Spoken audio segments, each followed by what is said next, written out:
Right, so I hope you guys can hear me properly. I'm just going to turn this a bit just to show you. So what if I can turn this nicely? So the PC's over there.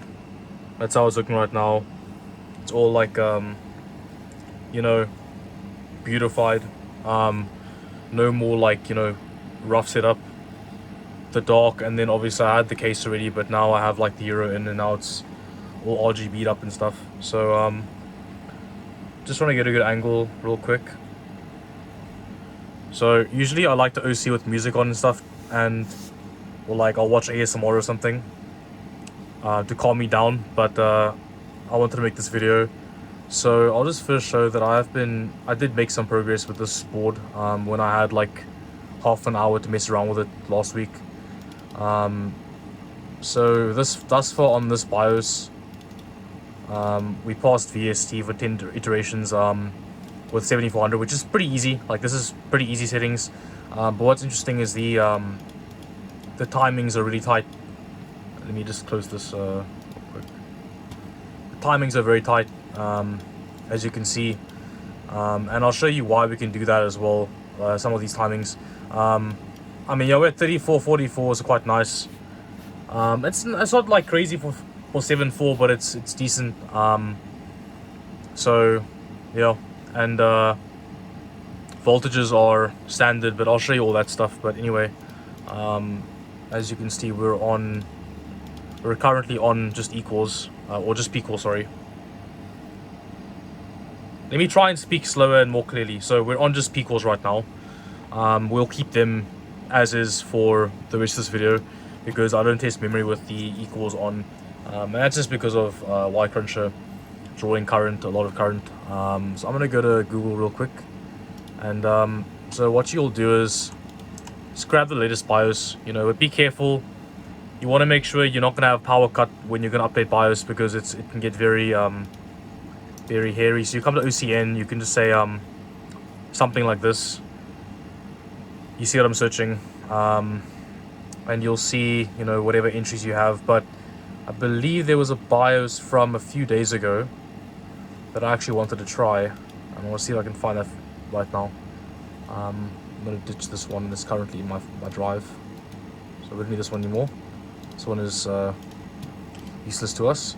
So we're going to find, I think it probably wouldn't have gotten another one, so I'm just going to look at my likes, because I think I liked it. Here we go. So this should be safe disks loss entry, but let's see if he put up any more. You never know. Nothing so far. Okay, cool. So we're gonna go and grab the BIOS. So obviously just make sure, this is all noob stuff, but just make sure it's the correct one. You don't want to be getting the wrong one for your board. Not that you can flash it anyway, but you know. So usually I just trust this. I don't really worry too much about these warnings and stuff. So I'm just gonna grab the BIOS. It's just taking a while. And there we go. Okay. Cool.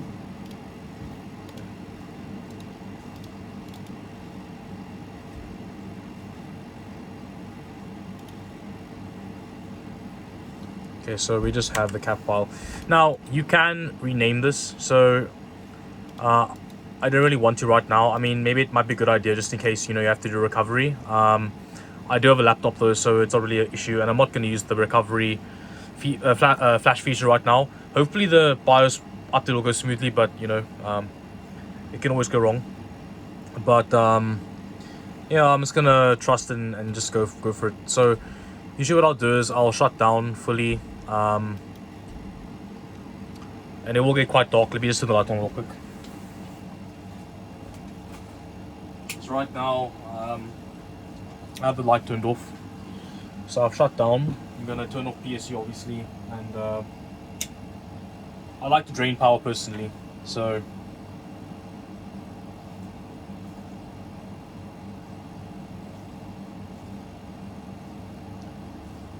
once the lights go off, I'll just go and, you know, like, you know, 20-30 seconds on the CMOS clear.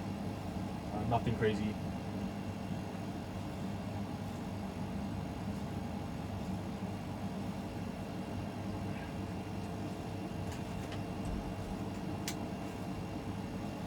just want to see where CMOS goes. Let's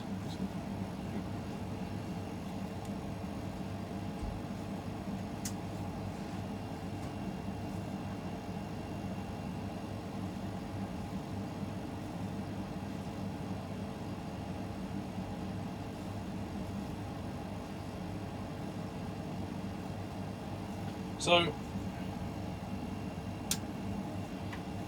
you don't have to clear CMOS for like a long time doing BIOS updates.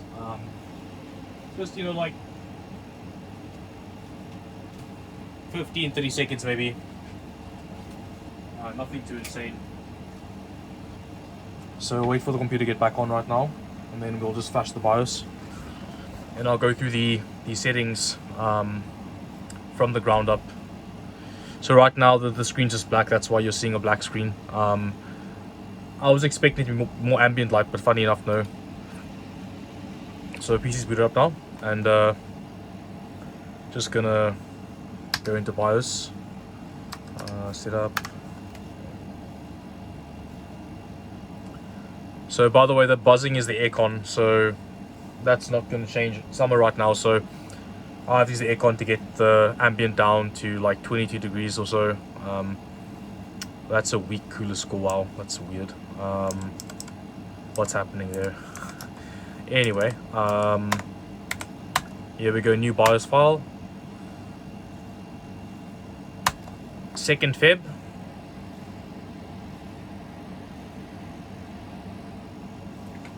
So last BIOS was pretty decent. Let's hope this one was, you know, decent enough as well. I mean, Shimino and SafeDisk and all the guys there at ASUS, Bao, been doing good jobs, so I trust that every single BIOS is usually an improvement. And obviously with the screenshot you saw, the hero sample I have is not particularly problematic when it comes to signal. So, you know, 1.4 VDD2 worked fine. So this board sample should be good enough. Funny enough, I don't really know what happened, why this guy returned the board, because I bought this board open box. It came with the full box. The box is over there in the corner. All the accessories are there. Board was plastic, you know, plastic on the board. Completely clean, spotless, no dust, nothing. Just completely clean. Pins were not bent, nothing. I have no idea what happened, why the guy returned the board. He just returned it. But yeah, the sample is perfect, which is crazy. It was really lucky. As you know, sometimes you can just get bored of having this like super you know, functional looking PC. Now obviously you might think like my PC looks, well, it could be cleaner, you know, if I had a 12 volt H power cable, maybe. Obviously the RAM fan kind of ruins the aesthetics, because it's a big fan right there. Like without the RAM fan it would look quite clean, I think, actually. My build, not like terrible at all, but the RAM fan adds a lot of like, just it adds like a level of like obstruction there, so it makes the bolt look a lot more rough than it actually is. But it is necessary though, unfortunately. You cannot OC DDR5 without a RAM fan. In fact, I wouldn't even recommend daily use without a fan. I don't think it makes sense. You've got a power stage on the RAM stick now. Never had that before in the past, so I think it makes complete sense to run a RAM fan for everyone daily. Doesn't matter what your XMP is, whether you're at JDEC, it doesn't matter. I don't care. Like, I think RAM fans right now make complete sense. You know, if you're only at like JDEC or like maybe at 1.3 volts, you can always buy like a RAM cooler and run it like low fan speed. Those are quite nice. Or even just any sort of basic fan running a low fan speed is fine. If you're gonna do heavy OCing, you're gonna want to have a Noctua 140mm 3000 RPM, especially when you're doing stress tests at 1.6 volts. You need it 3000 RPMs minimum. 140, it helps a crap ton. You have no idea. And furthermore, even like water blocks on DIMMs, I'm a fan of. I think water blocking your DIMMs actually makes sense now. Not always practical though. DIMM blocks are expensive, hard to come by. Good ones, difficult to mount as well. Surprisingly hard to get it configured properly. The mounting pressure and everything, a lot of trial and error involved. So it's not an option for everyone. Plus also, most RAM sticks these days don't have removable heat spreaders. The vendors are begun to listen to us. They have. Kingston with their new RGB Fury Beast, and I believe V-Color's Manta sticks all have removable heat sinks. You can now unscrew the heatsink. You get a screw, like, you know, through one side, the other side of the heatsink, and then unscrew that, pull it apart. You can put it back together. So I'm a fan of that. You know, I'm pretty sure that means warranty is still covered. Maybe not, depends. You know, like a GPU, for example, take it apart. I don't know, some places they cover warranty, some places not. In some countries, like my country, for example, if you're not respecting the warranty stickers, you screwed. So that took a while. I noticed that this board's BIOS updates they do take a while. Number of factors, man. Like, depends on like how they adjust the MRC. It's just a lot of things, but I mean, as long as the BIOS is you know, working properly, it's fine if it takes a while. Just a bit scary though, because obviously while it's doing that whole flashing procedure, even this one we're doing now, you risk you know, pretty much bricking the board if you had, you know, don't have dual BIOS or like power cut or something like that. I'm in South Africa, so I'm actually risking a lot by doing BIOS updates. You know, thus far I've been yet to... Okay, let me not say that now because we're still updating. Let me not jinx it. So we're not done yet. So let me not say anything. Let's just wait for this to finish and then I'll talk. ASUS has this weird thing where it does these like multiple reboots. It's scary as hell. Even the Dash A D4 board, the white one, when I was doing the BIOS of that board, it was updating the Thunderbolt firmware as well. Thunderbolt's firmware was taking like a long time, dude. It was like this long process of like it was like saying something and then like giving you like a certain value of data, like, you know, as it was like completing, and it's like it's cycling and stuff. It's crazy. Like, it took so long to update that BIOS. It was crazy, like terribly scary. So okay, we're good now, so I can talk now. In our country we have load shedding, obviously. I'm pretty sure I mentioned it before. So BIOS updates here are an inherent risk. If you brick your board, it sucks. Let's see if the SP changes. No, it hasn't. It didn't change from my base BIOS to this BIOS.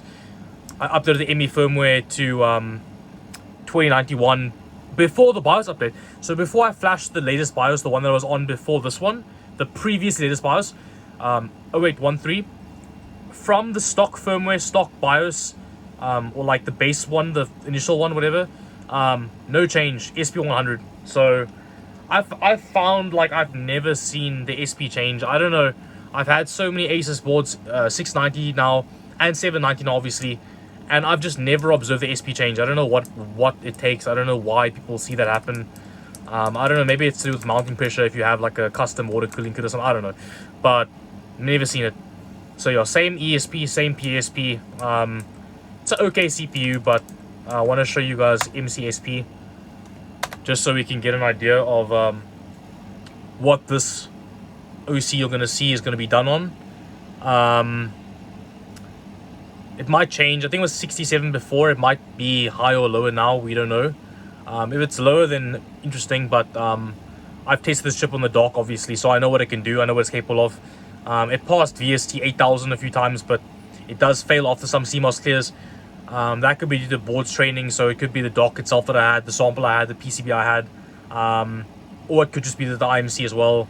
There's a lot of factors, but D5 training is something of a fine art. You really have to like hone in on every single board and CPU you have. I haven't liked the opinions that have been shared by a lot of the top creators. I don't feel like it's completely correct. They're saying you need like the top IMC, you have to bin your IMC, you've got to keep buying CPU samples and then hope for a good IMC, or like you have to there's like a spectrum of values that work of the, you know, VDD2. No, it's all wrong. It's all wrong. It's honestly all wrong. Like, no, with all due respect, it's not that.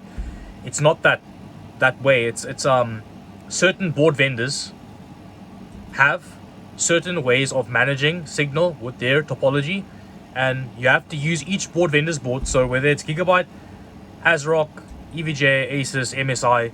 You have to tune within those board vendors' parameters. You have to understand what that board vendor requires from you in order to manage signal properly. So different vendors have different ranges where the PCBs tend to carry signal reliably, and that's all just you have to learn and research. And that's also where OCN comes in. So a lot of people, again, have been saying recently, like, OCN, it changed, look, it went up 69 now. That's funny. I'm not kidding, my friend JD knows. It was 67, so it went up now. Interesting. I wonder if we can get a 70. Let's try for 70. I want to see 70, bro. Give me a 70, Loki. Now, what am I saying? If I want to be like 65, and then if I get a good result, I can be like, I did on 65, huh? Like, I don't know, man. So I've got my phone plugged in to the wall socket. That's why I can talk so much, because I'm not stressing about duration. I hope that the video function is okay. The phone isn't getting warm, which is good. Hoping the video function is keeping the battery moving so that the phone doesn't charge up to like 100%, because that would be bad for health. But I don't want this to die, so we have until 4 AM, so I have about 3 hours with you guys. I'm gonna test via Absolute, because I'm sorry, QXE, I can't run PyDAC. I literally cannot. I have load shedding, so the idea would be to get VST done by 1 to 2 AM sometime. So like in the next half an hour, I want to pass VST with you guys, and then we'll pass Absolute by before 4. Obviously, take some screenshots, save the profile, and then just offline, and then I'll maybe make a follow-up video or something. But this is just showing. Okay, so also, by the way, if you ever see this, don't worry. I don't currently have anything plugged in CPU fan, because I have my stuff plugged into the smart hub, the N60 smart hub. My AIO fans, all 6 of them, and then the rear exhaust fan. The only thing plugged in to my board right now is actually the pump tachometer reading, which I've got plugged in the pump, obviously, because it looks nice in HW info. You can see pump, and then you can see the pump RPM. And then I've got the Noctua fan in the chassis fan header, because I just felt like it'd be weird to put it in CPU fan, because it's not a CPU fan, so I don't know, it just feels weird. But yeah, so to fix that, you just go into BIOS and you just set to ignore. Funny enough, once I was at the gym, and this guy actually messaged me saying they couldn't boot the PC, and I said turn it off, and then they were like, okay. And the PC booted because they didn't have it turned off. So I dropped, look, 66 now, bro. That's kind of crazy. Okay, cool. So we're on an MCSP66, guys. That's what we're working with today. Dude, I should keep going. Get it down to 60, man. Like, bro, it has no bearing on actual performance, so it doesn't really matter, does it? Resize bar always on, because people that run this off are crazy. This enabled, it doesn't always work, but enabled. Reset key doesn't matter. I can't reach it. It's too far away. It's trapped behind a bunch of stuff there. There's no I'm touching that. Always turn this crap off, because it's so annoying to come into Windows and then have to do all that. Useless mem test. If you want to see the sticks, it's just these two. I won't tell you what die they are. Come into here, you can disable whatever. I usually just leave some of these. This, we are going to go custom, and we're actually going to go, yeah, actually we haven't installed them, so that's good. We don't want secure boot, because with secure boot on, I can't use my SCUF with the controller OC, so I need to have secure boot off. Yeah, we just make some adjustments. So I like to put ignore, obviously. I just do turbo, all of them, just because. Ignore, turbo, ignore, and then same thing on chassis fans. Turbo, ignore.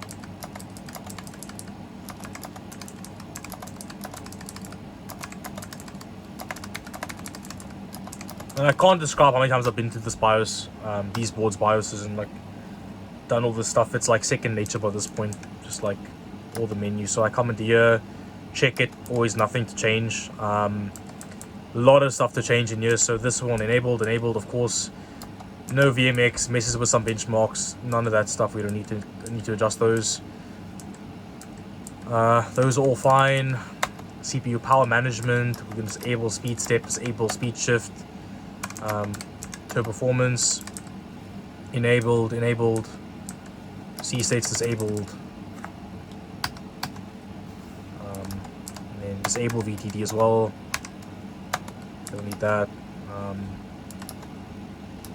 it's fine, CH, we can enable PTT, this is TPM.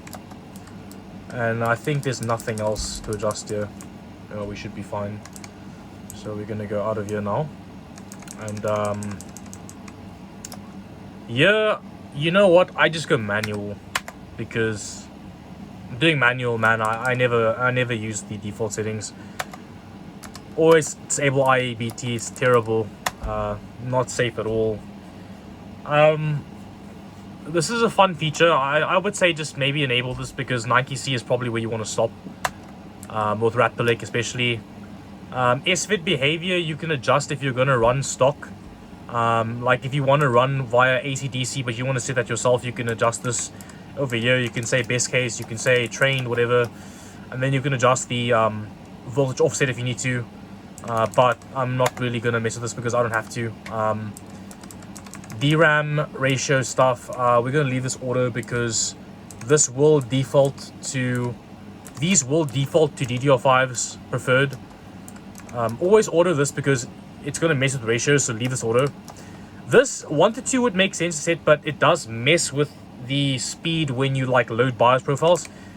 So I always auto this. And then DRAM frequency we want to have, I'm just going to say, just try 7600 first, because I think I can get it, I'm pretty sure. Sync all cores, 5.4 gigahertz, actually the i9's correct, all core, all P core stock. This, oh, I forgot to disable equals, I'm stupid. Wait, active efficient cores, I'm gonna say 0, there we go, now we should have no more, there we go, okay, 54, not gonna mess with that. AVX2 enabled, user specify on the ratio offset 0, of course. I'll leave guardband auto just because I don't really feel like messing with it. We'll go into here, we'll just set them right now. Always mode 2 is always for some reason better, 2N obviously. And then I like to bake the cake. You have to set the, you have to lay the foundations first. You gotta, like, you know, set the base of the cake. You know, you can't just add the toppings, right? So the first most fundamental settings, always enable FGR. Usually it's on by auto, but I like to enable just for peace of mind. Some stuff we can change over here, like this we can change, but I mean, I don't really find it helps all the time. You can try different values. I mean, 22 might work, so maybe I'll try it in a bit. I won't try it right now. DRAM clock period, I don't really care. Training loop count, as many as it needs. RX DFE will leave for now because the board actually does have verification till 7800. So this PCB should be able to run RX DFE auto right now. This would have to be disabled if the board was actually running above spec. So maybe like we tried 8400 or something, then maybe it has no reference points, but RX DFE can be left auto right now. Training profile, I'll leave an auto because I don't really know which one to choose. We'll change this to 1. We don't want to have it fail more than once. Waste of our time. Disable full check, disable fast boot, always. This we can leave auto. I think this was 8. Let me do this real quick. Hold on. Give me a second.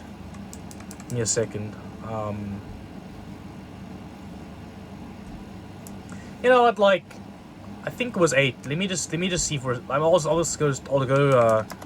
set the profile and then just come back to it. So we'll name this 54P47R 7600.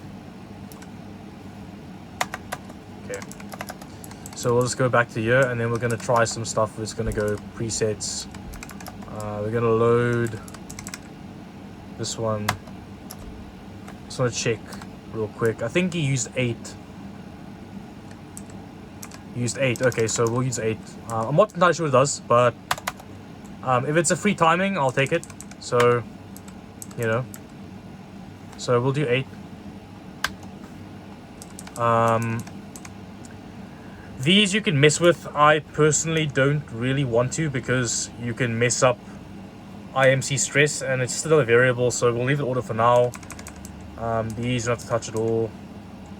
Some people use this and this, but I found that ASUS timing configurator actually reads the correct TWR value, and to get the correct one, you can just type it into the TWR timing. It actually will auto calculate, and then you'll have it correct in an ASUS timing configurator. So I stopped using the tertiaries actually, so we can just ignore all these. With these ones, you can actually just go 0 on ASUS. On other variants, you can do 1.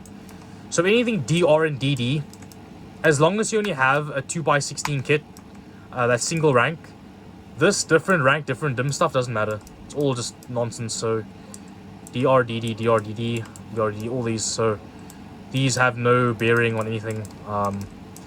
Okay, I'm gonna try my luck at 60-50 for now. It's ambitious, but we'll see if we can do it. We'll do 8 over here. We'll do 15 for now. We'll do like 19s over here for now. Maybe change that later on if we have to, but for now we'll just try 19s. Do 15s again. And then I want to go into... so in here, we used to adjust some of these. So we used to do like enable some of the stuff, disable some of the stuff. I mean, for now, we'll just leave it.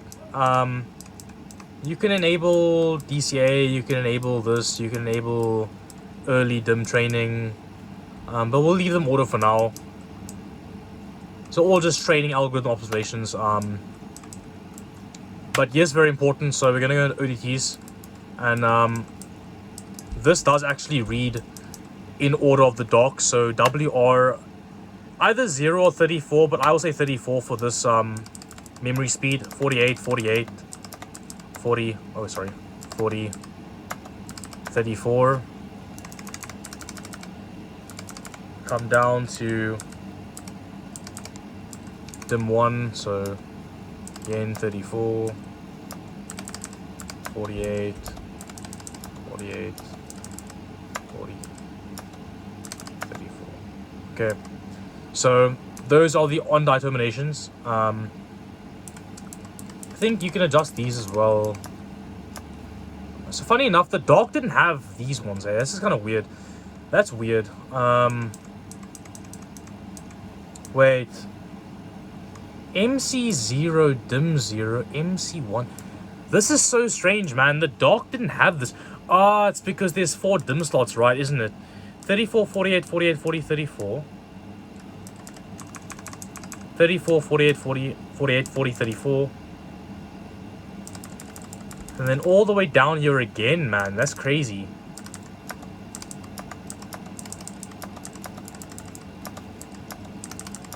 So if you're on a 4-dim board, man, be careful. You might have to adjust all these.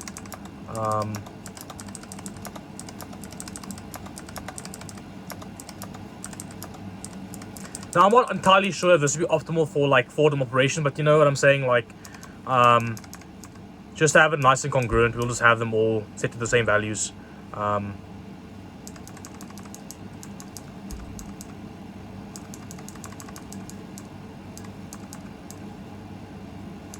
Okay, cool.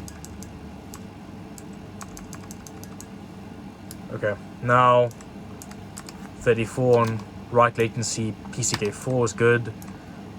These must be autoed. Then T4 will do we'll try and steal a 24. I was running 16 to 7400. I'm gonna try and steal a 24 at 7.6 for now. It might not work. We can try. It's worth trying always. We'll try a 12 TRTP. It's a bit cheeky, but you never know. 12 TWR. We'll go 135.60 on T-Refi. And why can we do this? We can do this because of the fact that we are no longer using TRFC. TRFC 1 is blanked out, right? TRFC 2 means you're in FGR mode, and we can use 135.60. It'll be much more doable. I like to use 480, 450 on this kit, because I've tested this kit before. we'll do 6 on short, obviously, and then 8 on long. So 6 on short is just 6 times 4 is 24. We can maybe do 12. I've seen 12 be done. I honestly don't even know if it hurts or helps. I mean, look, we can do 12. Usually it's like 4 times 4 is 16, 8 times 2 is 16. So like, you know, you used to do 4, 8 for like B die and stuff. Oh no, I'm wrong. We did 4, 4. So this, we would do 6, 6, right? But that'll be hard to do. I think we'll get with 6, 8. We'll try 6, 8 for now. I might go 12 later on, but I've never needed to go 12, so I don't think I will. 2N. I'll do 34 TRAS. We'll do 46 TRP. TRSD right 10. We'll do 46 TRSD RD. We'll do 34 CAS. So there we go. Mode 2, 34, 46, 10, 46, 34. These are pretty default timings I found work very well for ADI. On, you know, average IMCs and stuff. A lot of my friends use similar like timings at these kinds of speeds. So that's DRAM stuff set. That's all done. Now you're in a DGVRM. I just like to adjust like this to like level 2 usually. This is input voltage load line, by the way. So level 2. And then for the actual LLC for the VRM, we'll do 5 for VCore. Die sense, of course, always. We can add that on, doesn't matter. So level 2 for this one, level 5 for this one. Just want to make sure it's correct. Switching frequency, you can change this, but I like to leave it auto. Spread spectrum, always disabled. Extreme on the power duty and power phase. Just to, you know, have the best transient response. These boot voltage you can leave auto. So funny thing, right? Very confusing. This is not going to be, well, this should not be VDD2. This should be TX. So very weird, but we don't touch it anyway. But it's a weird setting because I think it's mislabeled actually. Even this one, I don't know what this is labeling. It's labeling. It should be labeled TX because TX is the memory controller. But I don't know. Weird.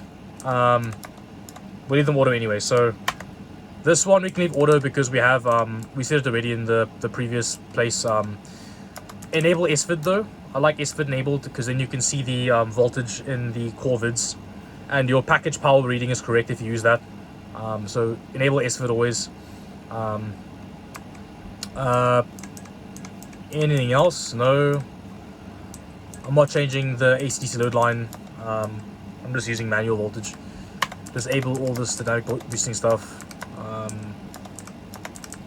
Okay, it's fine. Tweaker's Paradise. Nah, leave that. Nah. Spread spectrum disabled. Fine. Spread spectrum disabled. Those we can leave on if you want. It depends if you want to change timings in Windows. Not recommended, but if you want to do it, I mean, sure. So I'll set. So sorry, that was a mistake. This is pretty much standard. 1.02 core PLL, 1.02 ring PLL, 1.02 MC PLL, 1.02 MC and SA. So MC PLL, that's going to be for TX VDQ again. That's the TX VDQ rail. This is not the voltage that they're gonna. So later on they're gonna say something about blah blah blah IMC voltage. That's not this. This is not addressing that. This is TX VDQ. This is TX VDQ. So this is TX VDQ's PLL, SA, and then ring core.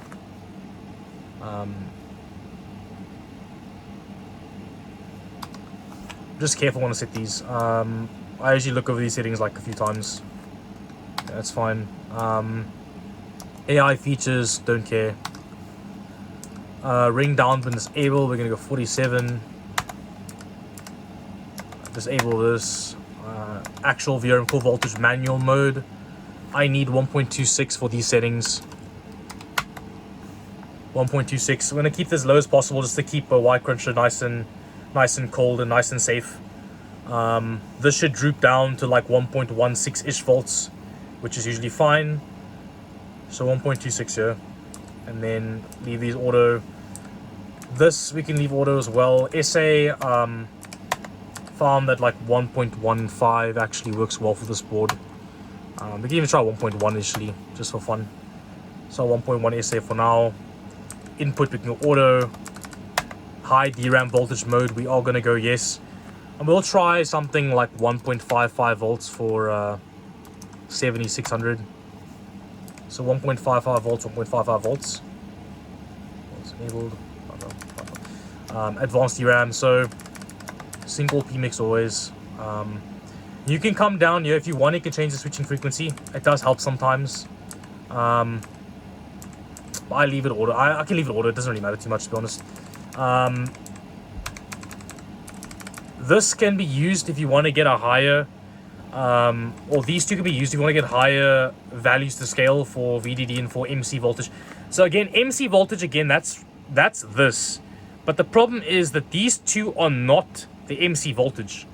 The MC voltage is this one. So what the hell? Like, this is this, but this isn't, like, these aren't that. Like, these are something else, right? This is VDD2's calculation base voltage. This is VDD's calculation base voltage. This is a completely separate rail made by the CPU. This is not managed by the board technically. It's a fiber rail. It didn't tell you IVR, so even you know it's a fiber rail. This we go 1.4 on ASUS. It is barely safe, but ASUS needs it, so we go 1.4. This we go 1.4 for now. We can maybe come back and make it 1.5 and then have this be at like 1.4. So 1.4 here, now 1.5 here, whatever. This we can mess with if we need to, but I don't really know what to use, to be honest. I've never had to change the setting for the dock or like for the Tai Chi and stuff. But yeah, so right now we'll just try the basic settings, just 1.4.4. And this should work, hopefully. I'm hoping, but we might have to come back and adjust it, but we'll see. So I'll go and save this. I like to save as much as possible. I'm very like careful when I do OCing. I'm like meticulous, as you can probably tell. So even when I'm about to exit, I go, just check everything. So manual, disabled, remove limits till 90C, 76, single cores 54, AVX, offset setting, mode 2, 34, 46, 10, 46, 34, 2T, 8, 6, 480, 450, 135, 60, 12, 12, 24, 4, 34 cache write latency. ODTs are correct.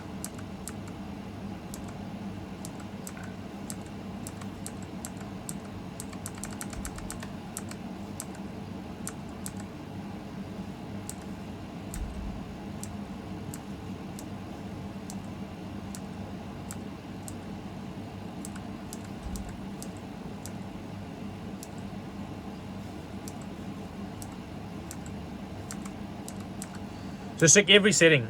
It takes you some time, like a minute, but it's worth it, for a minute of checking, just to make sure you don't kill anything, right? So just one by one. 1.26, 1.1, enabled, 1.55, 1.55.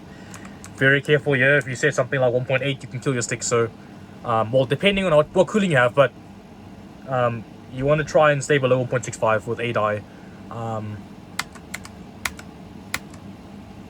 1.4. I don't like how ASUS makes these like a bunch of numbers. It's hard to read.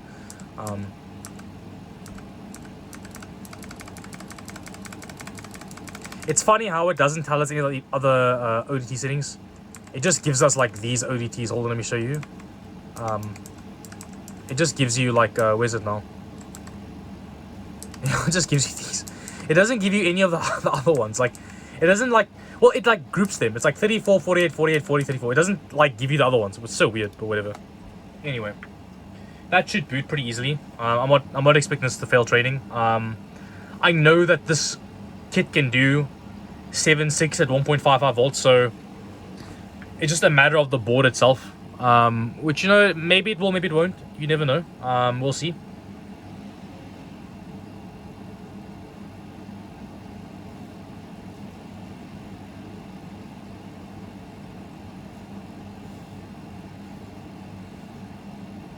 I'm just watching the postcode, by the way. 4C, that's good. 0D, that's fine. Switch. 31, there we go. It's moving. 7B, 34. 3A, 79, there we go. 36, 35. 6E. Okay. Looped. Okay.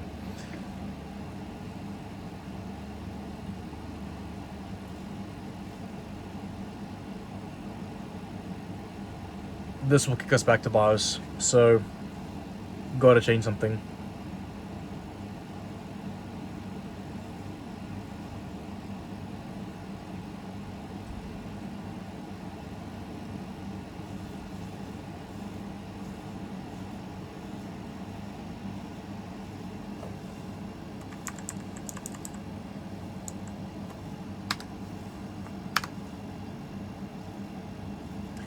It's not a timing. I think it's either can change an ODT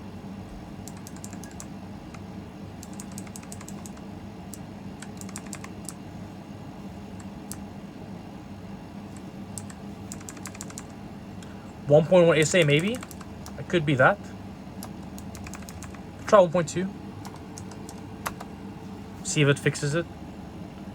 No.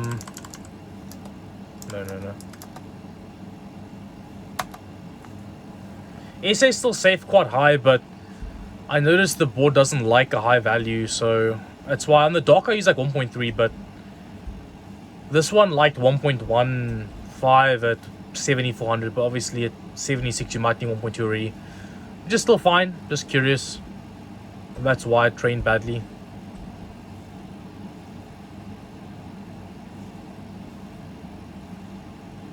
It could be 60-50 on the WRRDs, you know.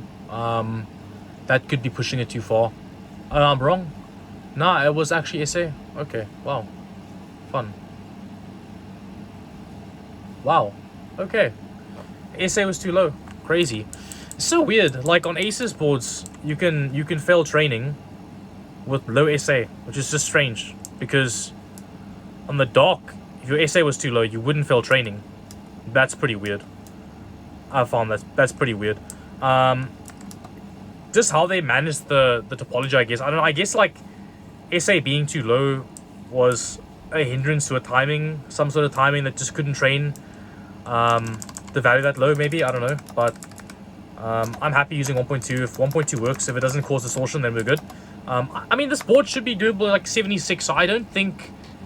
Oh, sorry, it should be doable like 78. So I don't think that 76 should observe any weirdness, because bear in mind on the dock I needed 1.5 volts as well for 7400, and that passed VST easy peasy first time. And the timings were incredible. So compared to the dock, the timing at 7400 were actually tighter, and this board was doing it like easy peasy with lower SA and everything. So I'm thinking this board is solid. I'm confident. So I'm hoping that we won't have to make any weird adjustments, but we'll see just now. So again, train 100% fine. So SA was just way too low. SA was just way too low. It couldn't train. Crazy. Never actually had that happen. Like the dock, I'm spoiled. Like the dock just does not care. Like SA is too low, all good. You'll go into Windows and then just lock up. Like the dock doesn't care. Okay, you can't see my pin anyway, but. So let me go into HWinfo just to peace of mind. So here we go. If you can see, if I can zoom in maybe for you guys. So you can see we have, you know, our correct voltages 1.55, 1.55 on the DRAM rails. We got our 1.4 TX. We have our 1.2 SA. We have 1.4 on the VDD2 rail, sorry. We have, where's vCore? Here we go, 1.26 set. So that looks about correct, that's all good. Everything looks fine. We can commence testing. Just gonna zoom out again a little bit. And yeah, can leave this open a bit, but I'm gonna close some apps just to make sure the test runs as fast as it can. And obviously I'm gonna set the max fan speed first, because we'd be dumb not to, right? So Oh, it is on max already. Max, yeah. All maxed out. Yeah, it's maxed out right now. Liquid temp is 28C, which is not great, but I mean, it's whatever. It's fine.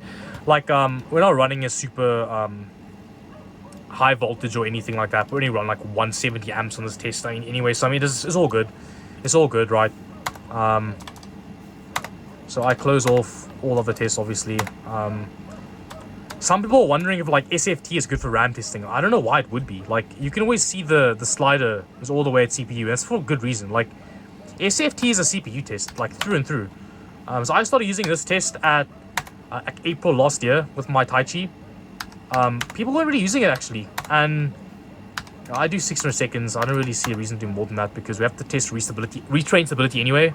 So, like, if this is unstable, it will not pass the second time around because we're gonna like clear CMOS and shit. So, there's no reason why we'll pass once, clear CMOS, and then pass again. That doesn't make any sense.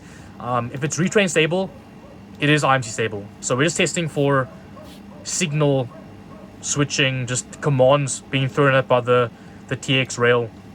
That's all we're going for right now. We're not trying to burn up butt traces in the CPU. We don't care about that.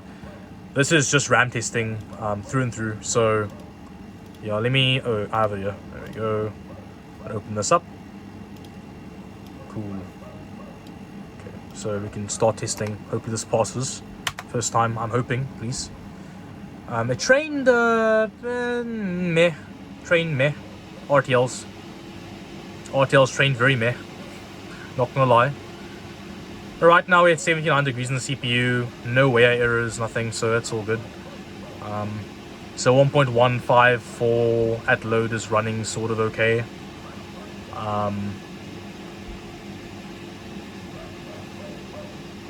VST is running. Okay. We didn't insta error, so that's a good sign, of course. It's promising.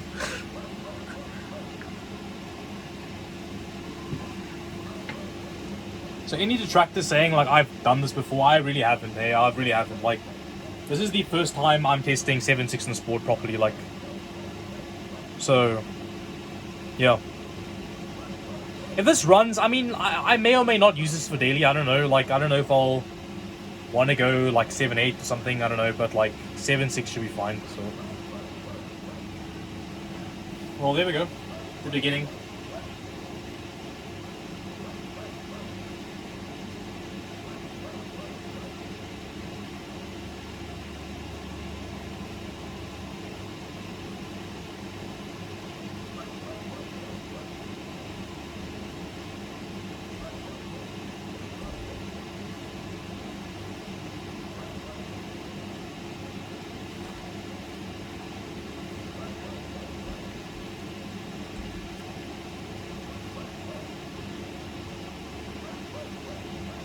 Okay, failed. Well, that's great. You love to see it. Okay, let's try and adjust SA down a bit. Let's see 1.15 works. So, never freak out. You fail once, one change at a time. You just go one by one, just calmly, one change at a time. So first change we're going to gamble on, SA down, and we're going to see if we pass more iterations. 10 60-second runs should be completely fine. And then we cold boot, so power down, power drain. So power drain, you can even do like a 5-10 second CMOS clear. Come back in, retest VST. Once you're good, then you can mem test. So we'll just try and get this to pass VST. So one iteration pass. So I mean, we're not like completely off, right? We were like sort of in the right direction. A little bit unstable. Obviously, 7.6 is, you know, appreciable data rate for a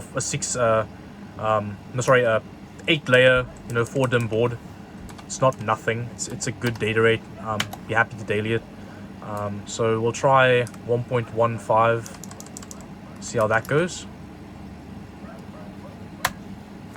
Hopefully it trains fine. Probably should, I think 1.1 was just too low. 1.15 might be enough. I mean, on the other hand, we might need 1.25, right? So think about it. 1.1 didn't train, 1.2 did train fine, failed at the second duration or the third duration. 1.15 might be correct, or it might be just a bit too low and then you actually don't even train still. We might need 1.25. We'll see, obviously.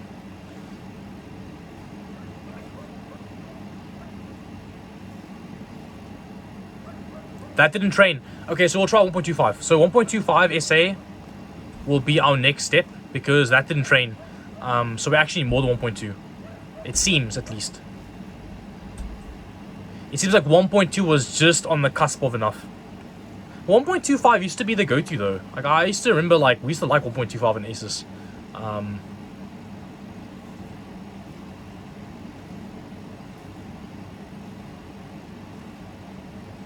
That's why I actually said one-time refail, like one-time fail count, because it's so annoying to have it fail like a ton of times. It's a waste of your time. Like just one time is a failure enough. Like fail one time, you're not going to be stable, obviously. So it looks like we'll need 1.25. But then again, maybe not. We'll see. 1.25.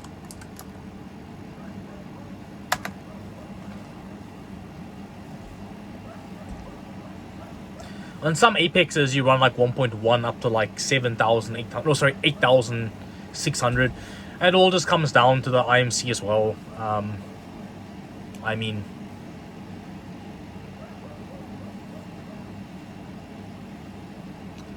the dock needs like 1.3, you know, like 76, 7,800, like 1.3 was the go-to value. Like, I mean, so it's interesting.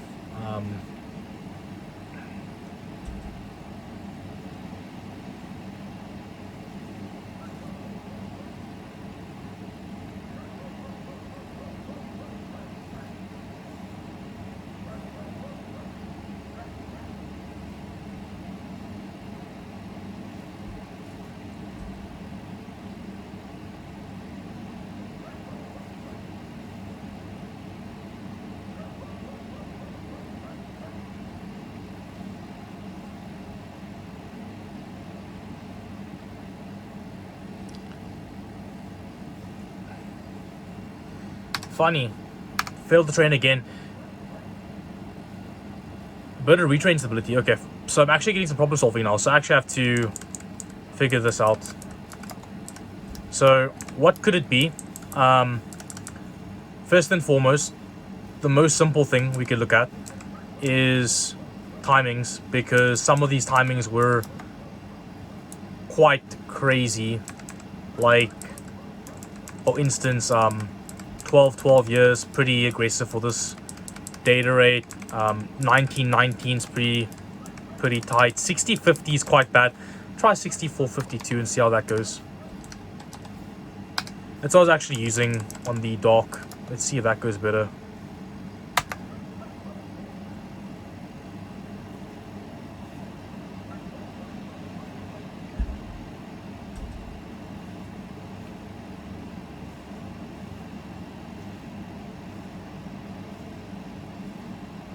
What time is it? It is... I'll have to check in Windows. Well, that's training a bit better, I think.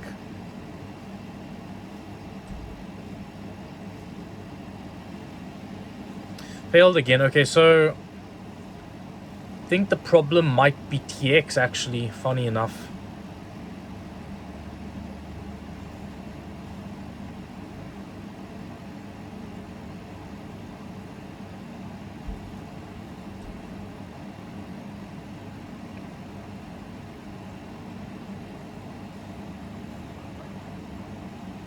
Look, anyway, the board sample might be limited, but I don't think that is the case. I think we can fix this, to be honest.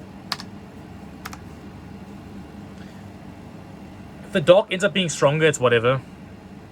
I'm not going to care terribly much. Like, I won't care that much, but it'll be a bit annoying. So we'll load up the old profile because it doesn't seem like adjustments we've made have actually improved anything. So 1.2 is still fine, timings are still fine, seems that's all good, to be honest.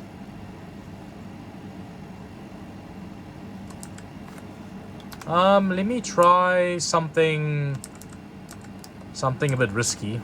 We'll do 1.45 TX. And 1.45 TX calls for 1.85 CPU VCC in.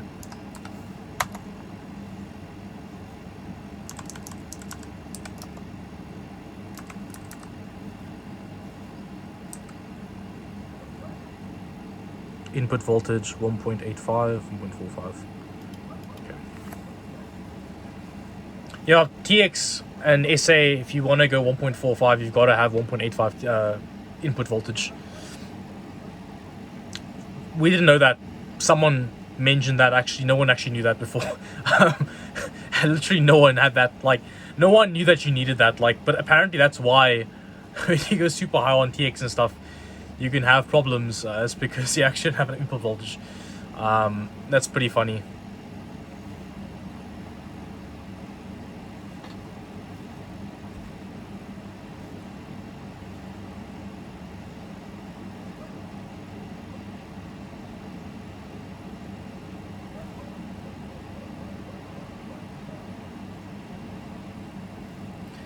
And that trained in first time. Okay, red flag. Red flag. I'm not gonna lie, boys, it's not a good sign. That's not a good sign. I don't particularly want to run 1.45 TX daily. So I'm not even sure if I'll use this profile, to be honest. Like, I don't know. Like, 1.45 TX is a little bit sus, I'm not gonna lie. A little bit sus. Like, it's a tad bit dangerous, eh? It's a tad bit dangerous. Like, I don't know if I would recommend it. People try to tell me, like, oh, like, using too much VDD2 and stuff. I'm like, bruh, what do you mean? Too much VDD2, my boy. Like, what do you mean? Like, the CPU gonna, the fire's gonna explode, bro. What are you talking about? Like, bro. No, relax. Like, VDD2 you can abuse, but TX is something you can't abuse. And that's the funniest thing. People think you can just, like, pump TX, bro, up to, like, 1.5, 1.6 volts, bro. I've seen some mad stuff, bro. I've seen some crazy values in my time, bro. Holy shit, like, shit be wilding, bro. Like, that's crazy. Like, now, 1.6 TX, I mean, I don't know. Like, I guess you can, it's up to you if you want to, you know, like, really kick your IMC in the teeth. But, I mean, I think it's better to avoid disaster, so... Is it on maximum already? I think it is. Yes, it is. Okay, cool. So we're good. Let's go. If this runs, then we know that TX was the problem. Which it very well might have been because, like I said, it kind of booted up first time. Which is a bit sus.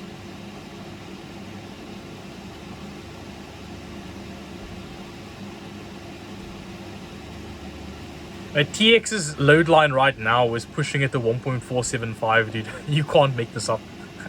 Bro, why is this thing load lining up to 1.475, dude? Why you gotta do this? This is so sus, guys. This is so sus. Like, this is actually about the most you want to run that rail at in something like VST. Like, I don't actually think you'd want to run TX much higher than this in VST. Like, it's probably a really bad idea. Like, I'm not gonna lie.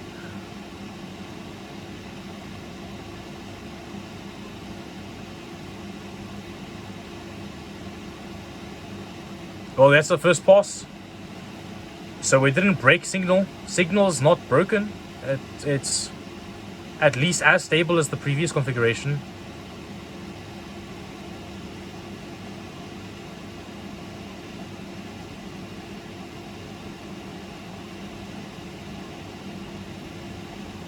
Bro, this is low-key, like, advertisement for EVGA. Like, why would you want to buy a dock? Why would you want to buy why would you want to buy the Apex, not the Hero? Because you can run TX, like, 1.3. Like, Bro, if you want an argument for why you would want to buy a high-end motherboard, the argument I present to you guys is that buying a high-end motherboard, well, not to say the Hero isn't high-end, but buying an enthusiast motherboard literally means you can run TX lower, thereby conserving the lifespan of your IMC. Right? Like, if you have TX at 1.445 set, you know, LLCing up to 1.475 as your daily, and you buy the Apex and you can run 1.3, well, at 1.3 volts, your IMC's lifespan is going to be like at least like 3 years higher, like, you know, 3 years longer. So, well, depending what you use the CPU for, obviously, but like, you know what I'm saying? Like, you can actually develop an argument and say, listen, like, you might actually benefit. Like, if you want to run memory at like 8,000 or whatever, well, on the Hero, you can need like 1.5 TX. Like, are you prepared to do that? Like, are you prepared to run TX high? Like, that's crazy. But that's 2 iterations. That's more stable than the previous. So yeah, and like I said, the training, you know, when you fail trains on ASUS, it tends to be low TX. I found that on the Apex and on my Dash F with MDI last year in June, July, August. Yes, when TX is just a little bit too low, tad bit too low, you fail training every then so often. So every other train will be good, and then every then so often your training just fails. This might mean I can actually use less SA, but to be honest, guys, I really do not care. Like, 1.2 SA, 1.15 SA, I don't care. It's all the same. Apples, it's all, you know, apples and oranges, bouquets, like, whatever. It's cool. It's cool. I don't care. Like, no difference. TX, on the other hand, is something I'm a bit more cautious of. I don't know, man. I guess if you're not running VST often, TX should stay at 1.45 and below during gaming and stuff. I guess you could run it like reasonably safely. I guess so. I mean, like, sure. I wonder what auto would be. Auto would be 1.45, I'm guessing. Like, surely. Because auto has got to, like, guess it correctly, right? Or, like, is this going to be chalked? But, guys, appreciate the fact that Hero is running 2010 TWTRL and S at 7600. Like, guys, the dock could not even come close. Like, 15.8s on the the RDRDs and the WRWRs. The dock needed 16-ish. Like, 15 would cause errors. RDWRs at 19. Dock couldn't really do either. I mean, look, the dock just didn't have good enough optimization. I could maybe tighten this, but honestly, I don't really want to. Yeah.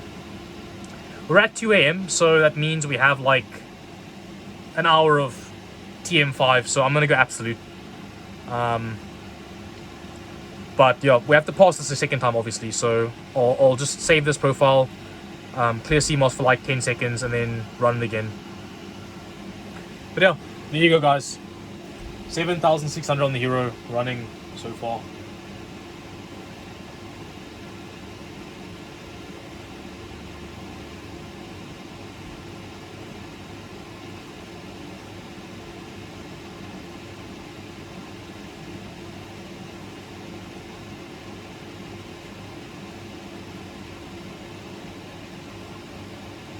I'm looking kind of hungry, I'm not gonna lie.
I think I should have bought a stronger aircon, to be honest.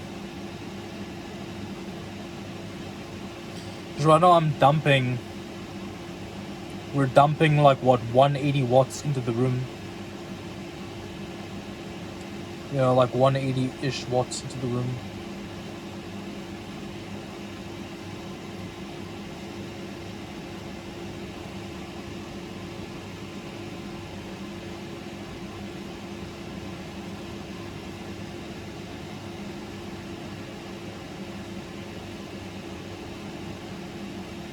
Check CPU at 85 degrees max temp. That's terrible.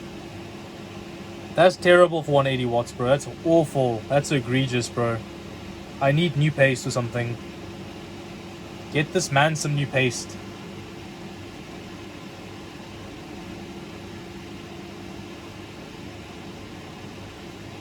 Like, granted, liquid temp is 32C, so I mean, it's pretty terrible, isn't it?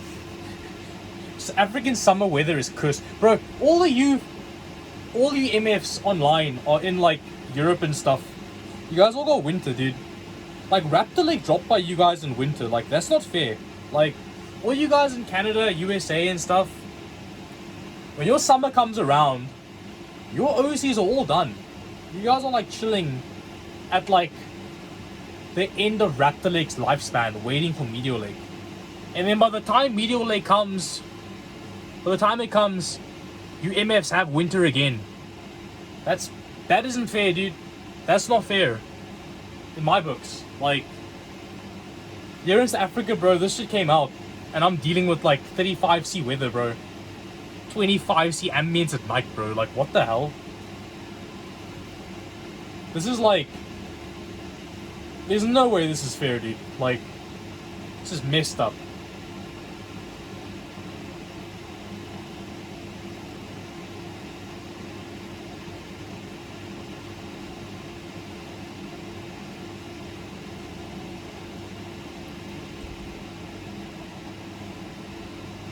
So if you want to know why I'm doing 60-second loops, honestly, like 10 minutes is about the most I'm willing to do anyway on VST.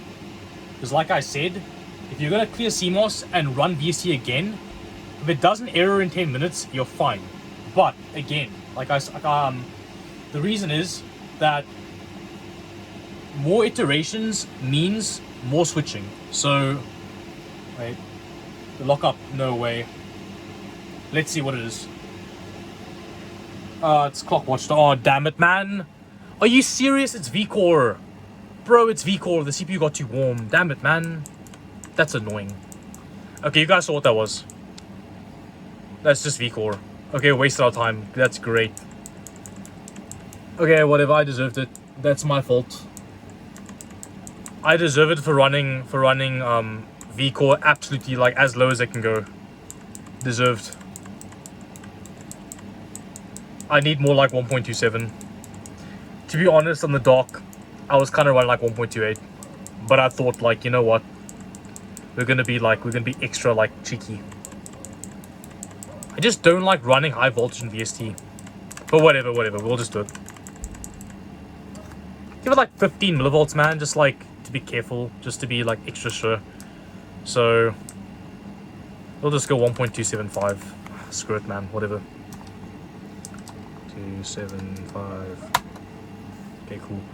That was running. I'm actually curious, man. While we're here, why not?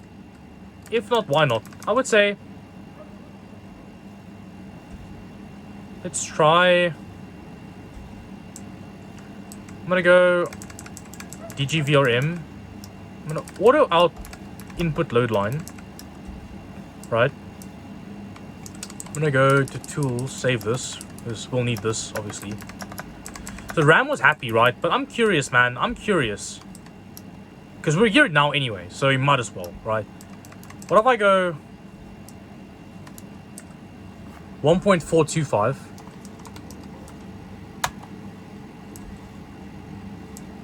Actually, no, let me do that. Let's leave it at 1.45. We can go 1.1 volts, maybe. I'm just seeing, guys. Let's just see what happens, because we might as well. Should I? Guys, should I?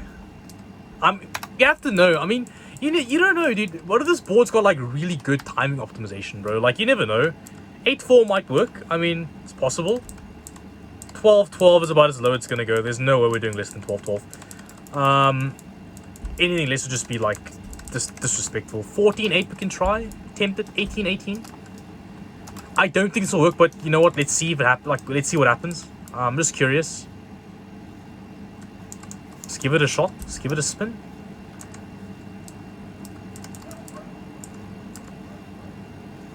Like, this is meant to be fun, guys. So, like, you shouldn't be intimidated by your RAM settings. Like, you shouldn't let your RAM ruin your day. Like, you paid for the stuff. Have fun with it. Like, just have fun. Forget rules and regulations, like what you think might work, what might not work. Like, just see what happens. Roll the dice. Like, if it's wrong, I'll fix it.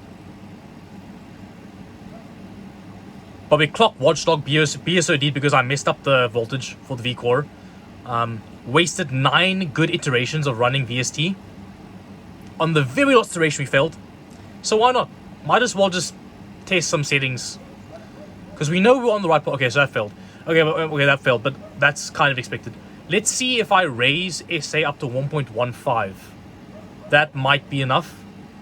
And then we can have like a nice minimized SA. That would be pretty cool, I think. I guess. I mean,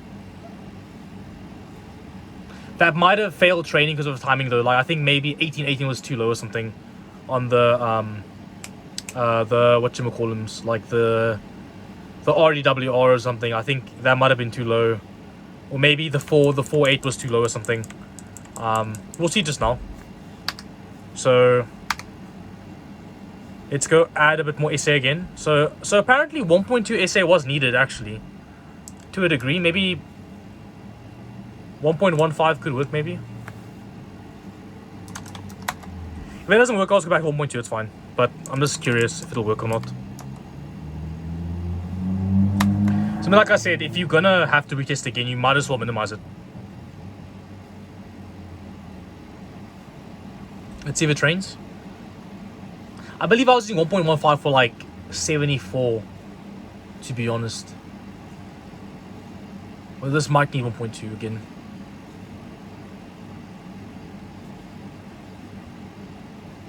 We still have time to mess around because till 4 AM means you only start absolute like 3 AM. We still have some time. Like, we still have like a solid hour to get 2 10-minute loops of VST done. I think I could F around a bit. I think I have time to F around, to be honest. I got a little bit of time. A tiny bit of time. Okay, that failed. Okay, so either SA at 1.15 is still too low, so 1.2 we'll try next. Or we just are overshooting the timings. Because like I said again, those timings were disrespectful. Like, those were just straight up, just silly timings. It's like silly. Funny fact, like, you often find that your first attempt is like the most accurate, and then everything you try and like over tighten there onwards like ends up just not working. It's kind of weird how that always plays out, isn't it? It's almost like your first guess is correct, and then after that you just try and make adjustments that just don't work, and then you end up coming back to square one anyway. I'm almost tempted to like do 1.25 SA just to give it a bit of headroom, you know? Like, this is like 1.2 is just enough. Like, wouldn't 1.25 just be like insurance, I guess? Nah, we'll do 1.2. Screw it. We'll survive. You know what? Maybe 1.25 to justify the timings, right? Like, yeah. Give it a spin. Might as well. In before no train, and then just timing anyway, and then I'm just wasting our time. And like, actually, SA at 1.1 is completely happy, and like, it's just the timings.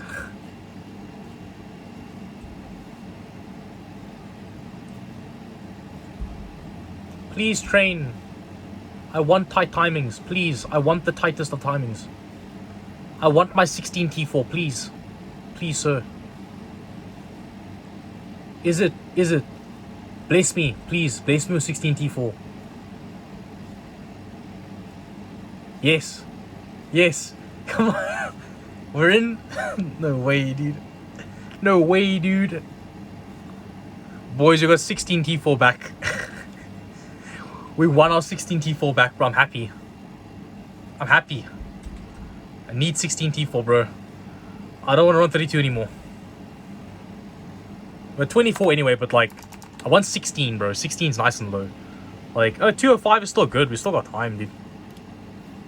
Bro, I swear, like, the universe has slowed down for me to, like, run BS settings and test them out. Like, I swear the universe is slowing down time just to accommodate my bullshit. Like, I swear. 34, 46, 10, 46, 34, 84, 480, 135, 60, 15. This is actually 12, 12, 16, 4, 34, 14, 8, 18, 18, 14, 8. So we got 18 18s back again as well, dude. That's crazy. Like, telling you right now, the Dark could not do this, eh? The Dark would not have been happy with me. The Dark would have been very displeased at this point. Like, maybe not for training. I think training would have been fine. Like I said, Dark doesn't really care about settings. It trains everything pretty much. But more like, so by the way, before I always like to like clear this stuff. It's annoying to see this dump stack and everything. Dump stack. We'll fix the OS later on. I mean, you don't, generally speaking, you don't really have to fix the OS after a clock watchdog. Because it's just vCore, right? So it's nothing crazy. Like, you didn't like corrupt data files, whatever. Because of RAM or something, or like the IMC. But like, I like to just repair the OS routinely. But we'll skip that for now because we wanna kind of maximize time, right? So 1.275 vCore now should be completely fine. I have 1.25 SA. Oh, we do. Okay. I want to get Turbo vCore again. It's a nice app to use, just if you need to increase stuff on the fly and whatever. 600 seconds. Let's go. Okay. Okay. That is not happy with timings. That is not happy. Okay, so I overshot my bounds. So okay, so the moral of the story is the timings and the settings that worked, those were the correct timings and settings. Just gotta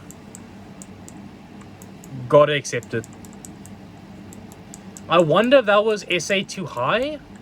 Nah, there's no way. No. What am I saying? That's cap. That's mad cap. That's mad cap. There's no way. That is just timings too low. That is just timings, literally. It's an IMC error, bad training. It lost signal. Timings are way too low. No, we're never gonna work, man. But like I said, space time has slowed down, so it's all good. We can mess around. Okay, so back to our profile. Notice how I didn't save it? I kind of knew. So 6 again, 24 T4, 15s again. It's still fine, man. Like, what are these going to do, man? Like 4 to 6, 16 to 24, 15s on these two, and then like 19, 19, man. What's it going to do? Like, what's it really going to do? Like, nothing, dude. Like, the risk to performance is like so minimal, man. Like, sometimes you just fight for the dumbest shit, dude. Like, I mean, it's fun to run super tight timings, but like, it's really worth the struggle. No, not really. So I'm already one to like over tighten, but because I'm making a video, I figured like it would have been really cool if I ran really tight timings, wouldn't it? Like, it would have been pretty fun. I could try like 5 TRDS and then like 20 T4 like the Ryzen dudes use, but nah, screw it. But let me show you guys what I do when I run into like a memory controller issue like this one, where I BSOD because of the IMC. And by the way, train first time, obviously, because, you know, training is fine. TX is happy. Timings are fine. SA is fine.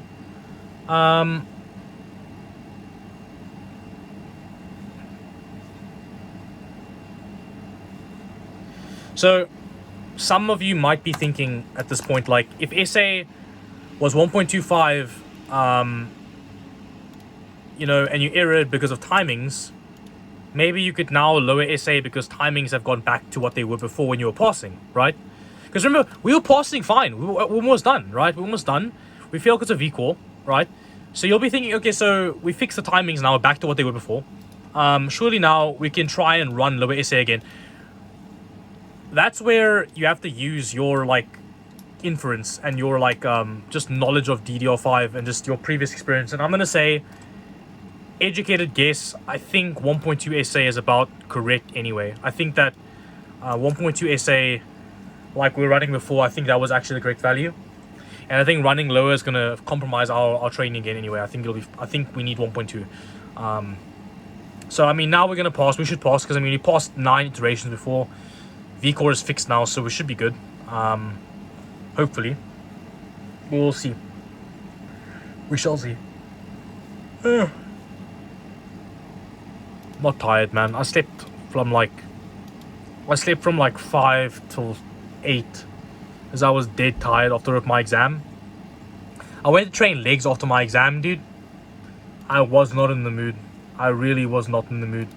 But then again, when do you ever feel like training legs? But like, yeah, I just was not in the mood to train today. I went to the gym today. Come home, feel like I've been hit by a rock. And then at like past 5, I decided, you know what, 5 in the evening, I'm just gonna sleep. I firmly believe in just sleeping when you're tired.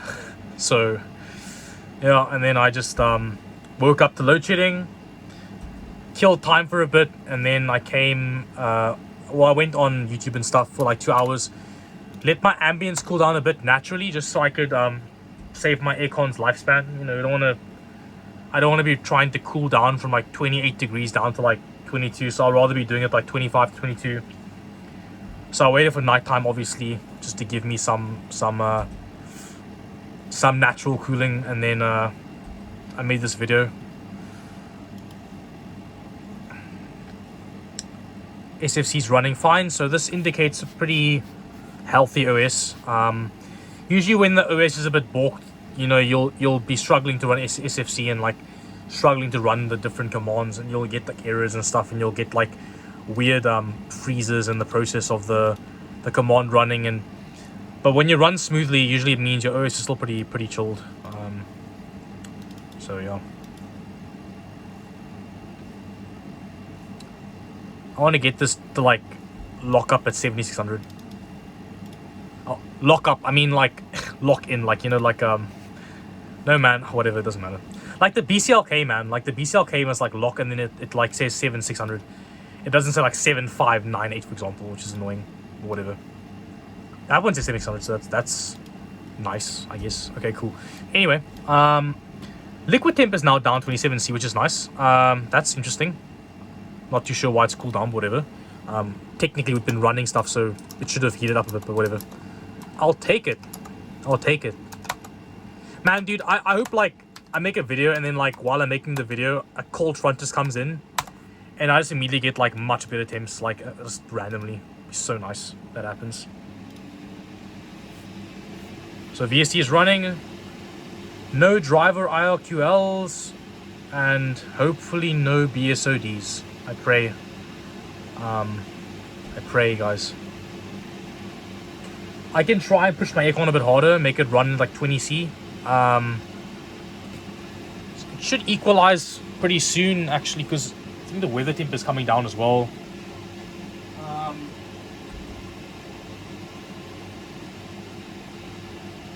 Don't know though.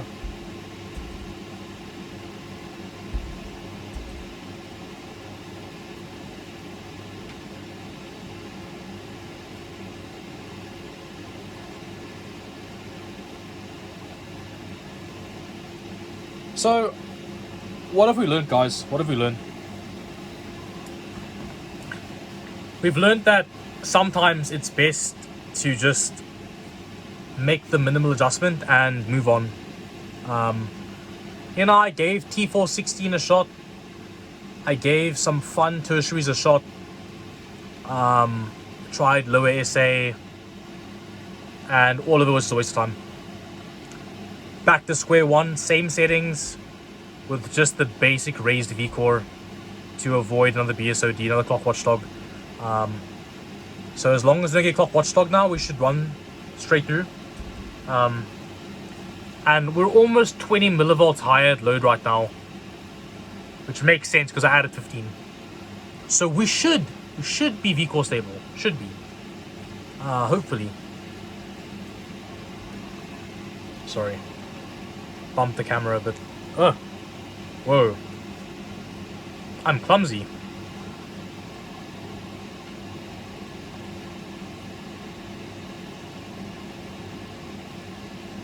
This is a good video though, man. Like, you guys have seen all the aspects of problem solving. Pretty much. And it wasn't even hard. I think this is pretty easy. I mean, honestly, the fact that we've changed so many settings and we're still passing VST, I'm gonna say broad stroke, man. Like, with what I know this board can do, I think this is probably gonna pass cold boot stability. I think it's gonna be fine. And I think that... So, one thing that's a bit sus I'm noticing is, you can look over here, 1.475 due to LLC, 1.825. I don't like that. I don't like that because that means, if you do math, that's just 350 millivolts of difference. We need 400. So I might want to raise VCC in to 1.9 volts actually. And that should give us our nice 400 delta.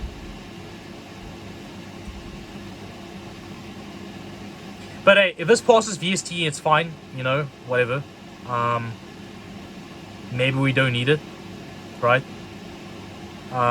We'll see later on, obviously.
I think because SA is all the way down to 1.2 volts, I think that's allowing our delta to be lower.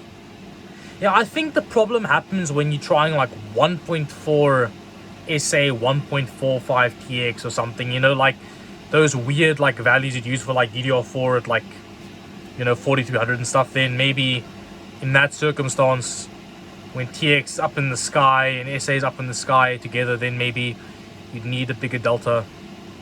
But maybe, I don't know. I might just ask QXC later on if the delta 400 is like, you know, crucial or something. But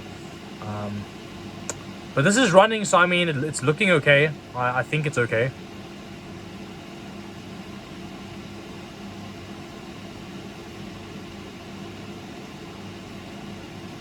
Someone said that the LLC on the TX rail makes it run lower, but the LLC on the Hero is making it run higher. So what the hell? That doesn't make any sense.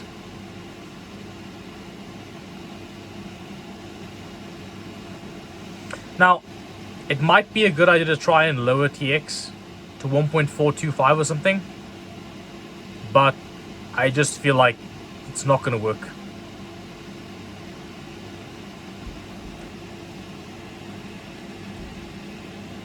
But this is kind of interesting. We're observing like almost linear scaling right now, which is a bit weird because with DDR5 usually you don't actually tend to observe linear scaling. Usually you tend to observe like certain settings break signal, but it might just be a factor of like the optimization on the Hero. Maybe the way the ASUS devs have optimized the Hero's BIOS and stuff and the PCB, that maybe it's just that's why the Hero can run you know, like an array of settings and not do what the dock does where it breaks stability, right? That could be part of it.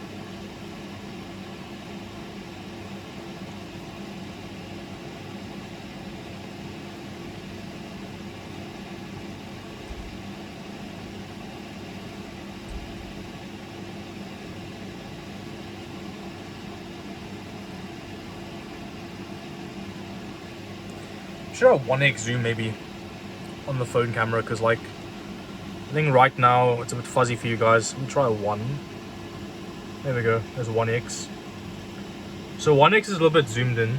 Hope this is still fine for you guys. It's a bit more like, yeah, it's a bit more zoomed. Phone is getting a little bit warm. Might want to shut this down soonish.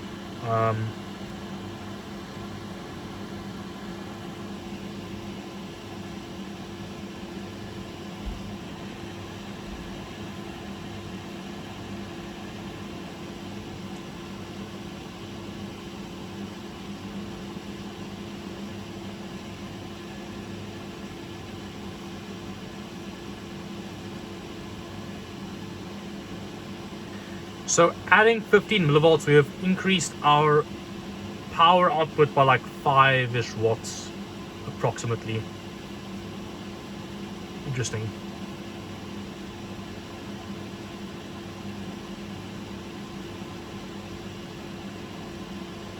What I find weird is that it didn't wear. Like that previous one didn't wear before it just B-soldered. Like I was expecting it to wear first, to be honest. And I'm not gonna lie, you can wear and still pass VST. Like the wear doesn't affect VST.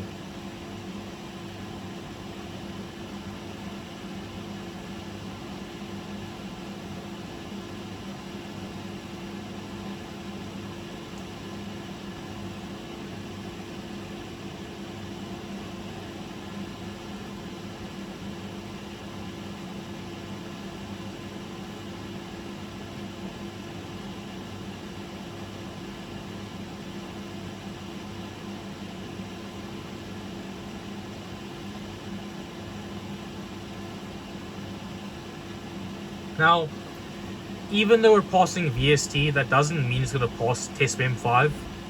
So, it depends. But I do know that these sticks have passed TestMem5 at 1.55 volts. So, it should be fine, I think. Like, I don't expect to error. I mean, obviously some of the timings are a bit tighter, so, you know, we could error still because of timings. But, you know, this test tends to work on the timings too. You know, like, I don't know. I mean, we're on FGR mode, so I think 135/60 is still chilled, to be honest.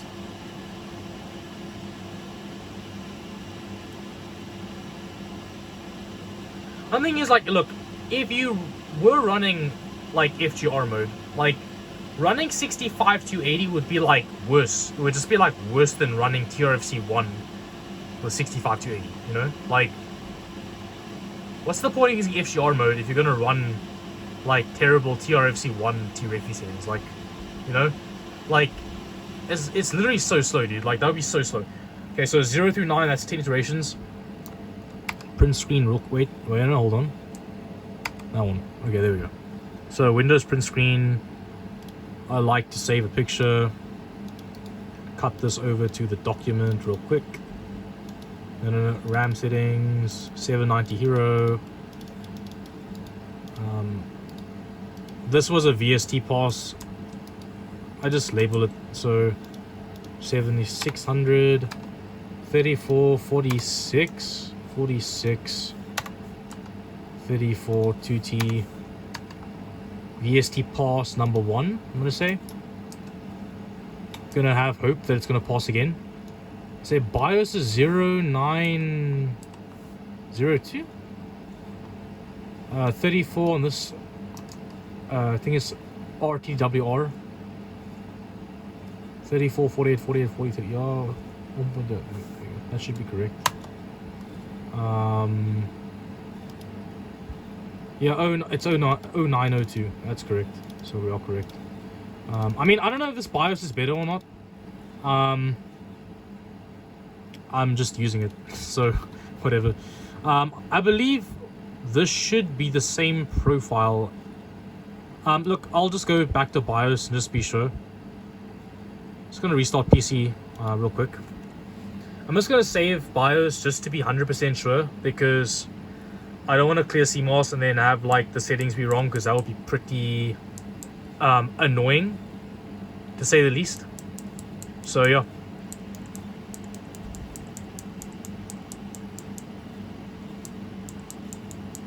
I love on ASRock, bro. On ASRock, you get an app called Go to BIOS that you chill on desktop. You put on desktop, like it just chills on desktop for you.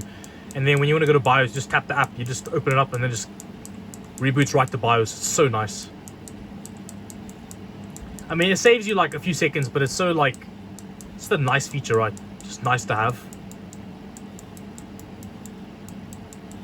I believe you can have it directly as well on ASUS board, but like, I mean, from the beginning clip you saw, like my PC's quite, like the board is quite barricaded, so to get to there would be very difficult to get to the fix key.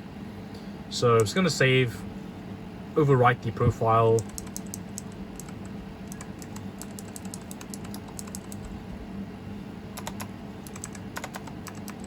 Just test it. No changes, perfect. Okay, so I'm gonna shut the PC on, PC off, sorry. Shut the PC on, guys. Yeah, genius. I'm gonna just turn a lamp on for you guys real quick. Should help. Okay, so shutting off now. As you can see, I'm just gonna show you guys if you want to just see for verification, because I mean, unfortunately, our community is kind of turned into this like thing where like everything needs proof, because you could always be lying, I guess. I mean, it's sort of fair. Wait, how do I do this? Okay, it's gonna be skew, it's fine, whatever. It's gonna be skew, guys, whatever, deal with it. You can see me, so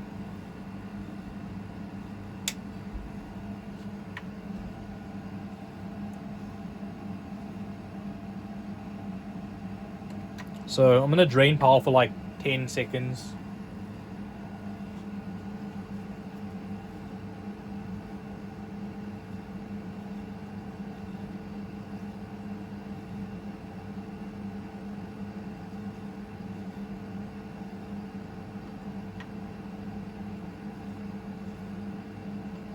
And I'll clear CMOS for like 10 seconds as well. Not going crazy, but like. So, here we go. 1, 2, 3. Okay, I'm not going to count like that.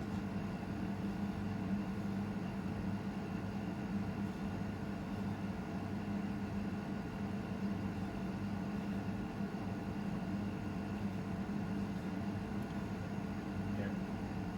Should be fine.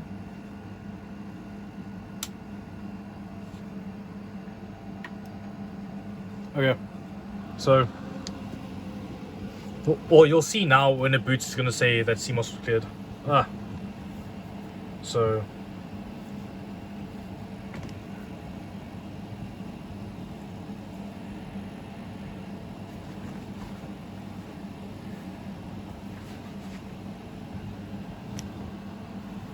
why is this like falling over now, man? It's so annoying. Come on. Stay. Bro, what's going on? Let me fix this real quick. Okay. So look, you guys see?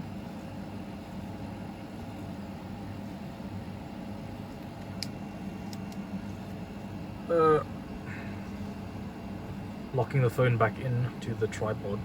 So, okay, that should be fine. I think that's fine. Let me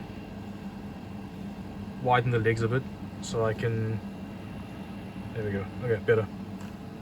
F1. I hate how time stops in the BIOS when the CMOS clears, and then like you have like incorrect date and time and stuff. It's annoying. I'm not gonna dilly-dally. I'm just gonna go straight for it. I'm not gonna bother like messing with MCSP to see if it like changed or whatever. I don't care. Look, man, these settings should be correct. I mean, we changed them, or we had them last time, so whatever. Cool.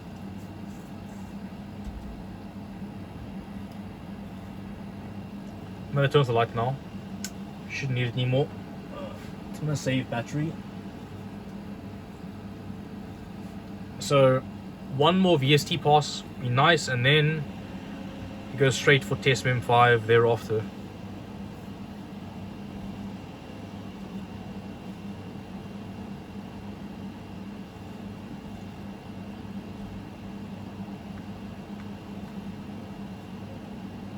I think this fan profile hits 100% at 60 degrees. So if test mem 5 runs the CPU at like 55C, then it should max out the fan more or less.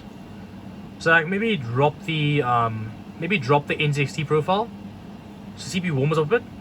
CPU gets to 60 degrees, then we can have max fan speed in test mem 5. That would make sense.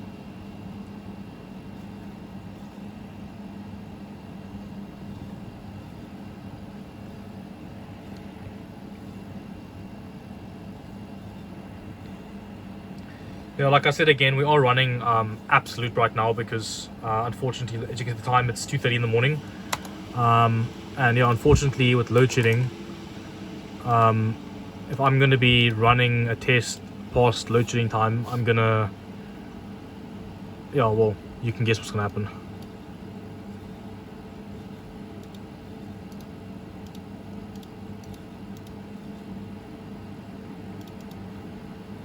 Okay, max fan speed for VST again. Perfect. Nothing should have changed. I mean, it's the same BIOS profile, man. It's all the same. Go.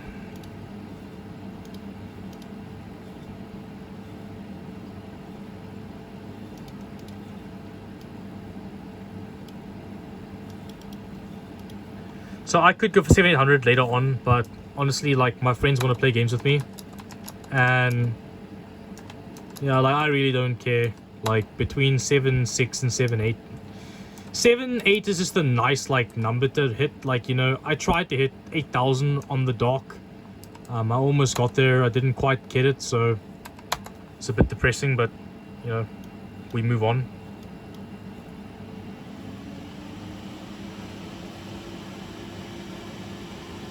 Hallelujah. That's an instant error. That's a good sign.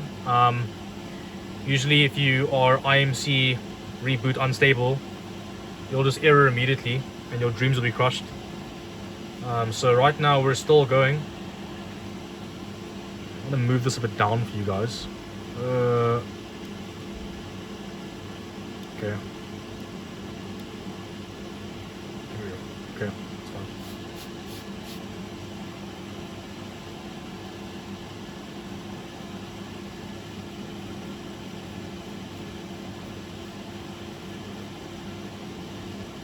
I haven't adjusted input voltage yet. I don't really feel like doing it right now, to be honest.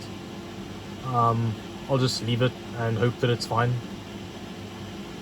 Great strategy, but it's the one I've chosen.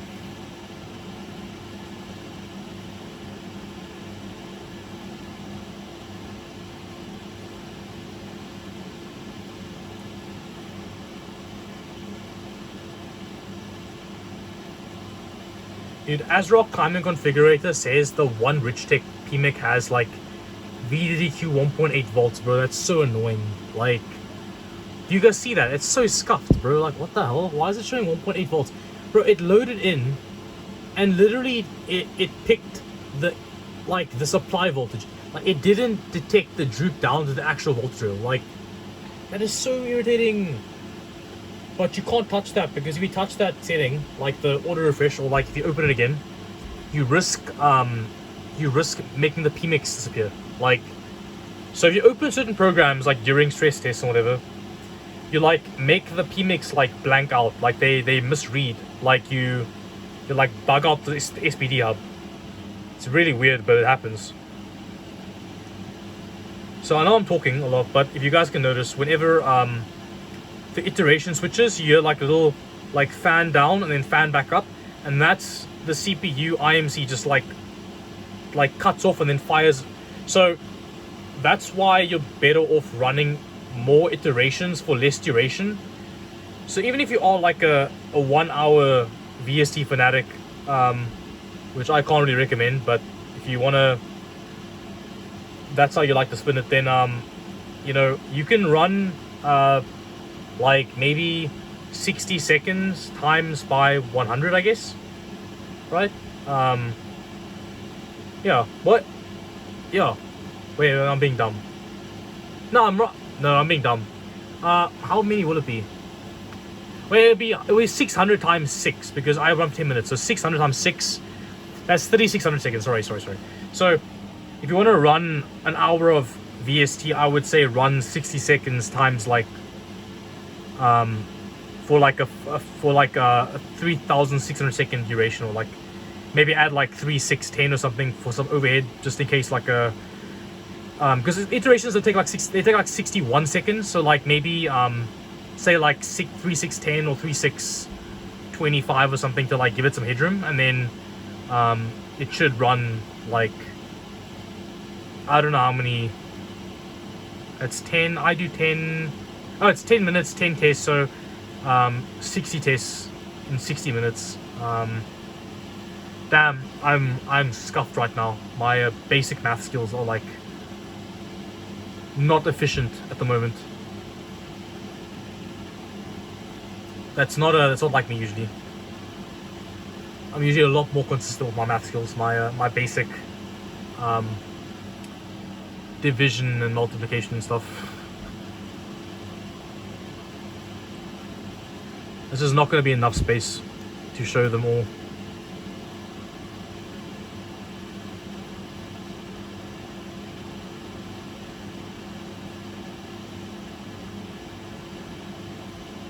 So if I had to like put a stamp on like 7600 difficulty on this board, I would give it a solid like 6.5 out of 10 maybe. Say like 6.5 out of 10 difficulty, maybe. Like, it took me about, I don't know, like what? No, I'll say us. It took us about what, like maybe like 10 minutes to find correct settings, right? Like, because the other like 10-20 minutes of like testing was just scuffed attempts at like lower SA and like tighter timings and stuff. So I mean, yeah, it took about like maybe 10 minutes of actual problem solving to like determine that SA initially wasn't high enough at 1.2 was all we needed, and then to determine again like 1.45 TX is all we needed, because 1.4 say was just a bit too low. Wasn't training consistently. So yeah, I mean, if you want to equate the whole thing, half an hour of like guesswork, maybe like half an hour. But I mean, in my opinion, dude, everyone has half an hour. Like, I mean, I don't care if you're like a multi-millionaire, dude. If you're a multi-millionaire and your argument is like you can make thousands of dollars in like half an hour, you have to ask yourself, like, what is the point of life by that point? Like, you can't just do things. Like, you're not allowed to like engage in activities that don't involve making money. Like it's like, oh no, dude, like I want to go make some more money, so I'm gonna pay some dude to like do this for me because it makes more sense financially. It's like, okay, great stuff, but like you're missing out on like a life experience. Like when you die, you're gonna die knowing that you had no problem solving skills in DDR5. I mean, maybe you don't care, but like, this is a life experience right here, guys. This is the here and now. Like, this is the fun. Like, you know, running the actual profile in real time and like having the result, it's boring. Like, the fun part is actually like getting there and like the task achievement and like the feeling of like, you know, like you did something, like, oh yeah, I'm not useless, right? So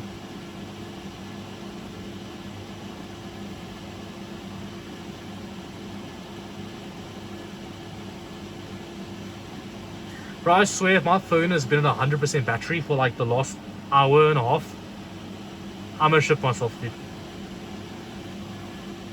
To be fair, it's an iPhone 11 that I'm using right now, so it's like a 13 Pro Max. Like, I'm not too afraid of the battery degrading a bit.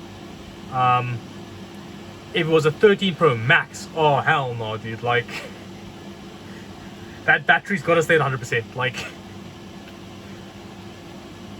resale value is important. Like,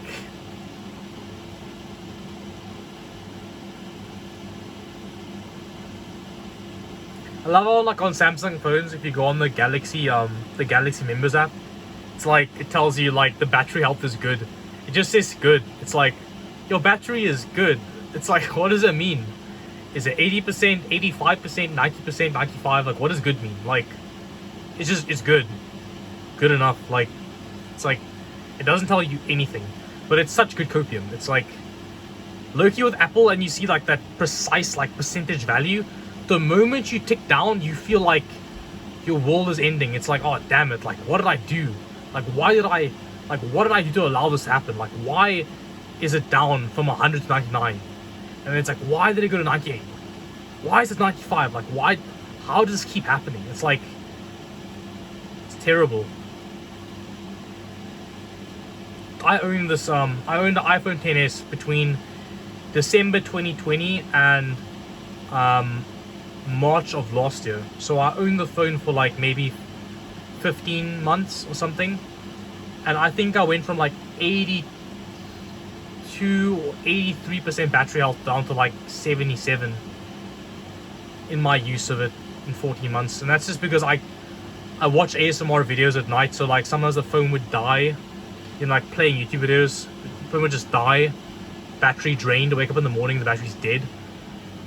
And that process of like draining it completely and then like recharging it, that actually causes the damage. There was a guy on Carbonite, our website in our country, like, man, I shouldn't talk about this stuff. They made like this thread, man. It was like a bad deals thread where this guy bought a inverter from this other store owner, and oh man, this is too funny, dude. So dude, the guy's like in the WhatsApp chat, right? The chat logs. He's like, something. I tried to run the PC on the inverter during load shedding, and it like discharged completely, and it's like something, and then he's like, it's at like, the battery's at 10.5 volts. It beeped. I'm like, bro, I started dying. I was like, bro, look, I'm not an expert on batteries, but like, when he says it beeped, dude, oh, I'm dead. I'm dead, bro. Like, it beeped, bro. That's so funny. No, it's all funny because it's like, it's bad, but like, think about it. Like, this guy didn't know how to manage his inverter, like the inverter battery, and then basically like the battery got so low in voltage, like it got so like badly degraded, it was like, it just like beep. It's like, it's just like, no, it's like telling you, no, it's chalk. Like, bro, that's crazy funny. Oh, that kills me, bro. Low-key, like, I find the most like mundane things funny, dude. So this is VST pass number 2.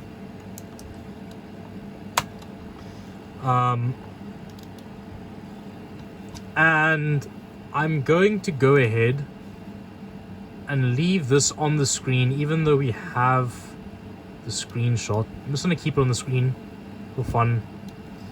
And I'm going to let NZXT run at the performance one, because I don't actually want the CPU running super cold. I've mentioned before that like, you don't tend to scale IMC performance with temperatures. I mean, you could, if you go sub-zero, obviously, if you get like really cold, but generally speaking, between like ambient temp ranges, like your IMC doesn't really scale. Like, people that run like de-lidded chips and like direct die and stuff, they don't inherently have like insane like IMC performance. Like, that's not a thing. Like, they don't actually have like you might think, oh, it's like IMC's gonna be insane. Like, not really. Like, it don't be like that. So I'm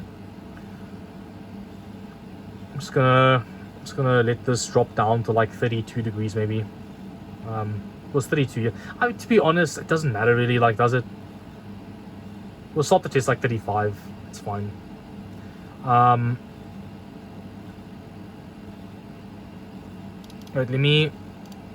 Wait, load config exit. Let me do that real quick. I'm gonna go absolute new open. Okay, cool. So I wanna do absolute rather. I'm not gonna do PyDAC just because it's too long. Absolute has been pretty consistent for me. with DDR5 at least. In terms of like getting min voltages, like Absolute requires quite dialed in memory voltages, and it's pretty good on the timings as well, depending, you know, as long as you don't try and like you can probably get away with some timings on Absolute, like really obscene TREFI and like maybe some like obscene like TRFC and so, like there's some things that Absolute doesn't test as well as like a PIDAC or like a one ASUS. But look, if you guys watched Avengers Endgame, there's a scene where Tony Stark tells Captain America, like, I know how I know. That's kind of where I'm at with this stuff. Like, I know, like, there's a cognitive process, like, there's like an inkling in me that's saying, like, Absolute is the correct stress test when combined with VST. I just, like, with my testing, like, seeing how badly Extreme 1 did in determining, like, OCs on the dock, just how abysmal Extreme 1 was, like, in terms of determining, like, actual stability. It's abysmal. And then HCI was good until it wasn't good anymore. Absolute seemed to require the most VDIM, or the most VDD and VDQ out of all tests. Like, Extreme 1 would pass with obscene settings on the dock. HCI would error with Extreme 1 stable settings at like 20%. HCI stable settings would error in Absolute quickly. Absolute was the, like, the ultimate stress test in my testing. I'm just, honestly, Juice does use Absolute as well. Like, I noticed it.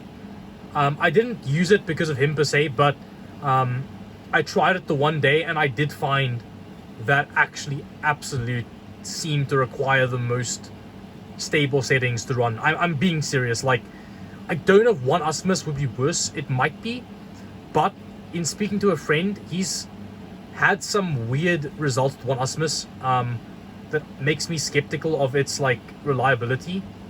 And the problem is, right, like, there's some stress tests that require, like, timings to be dialed in a way that you can't replicate with. By the way, our CPU fan is running way too cold right now, or way too low right now. I want to try and get that higher. I don't know how I'm going to do it. That's not good. It's at 2000 RPM. That is way too low.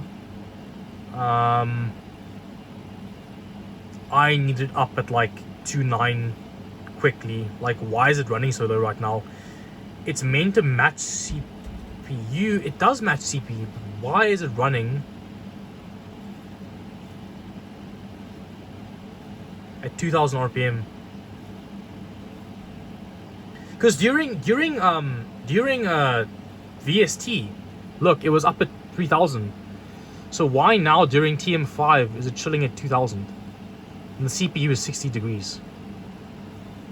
That is strange, very strange.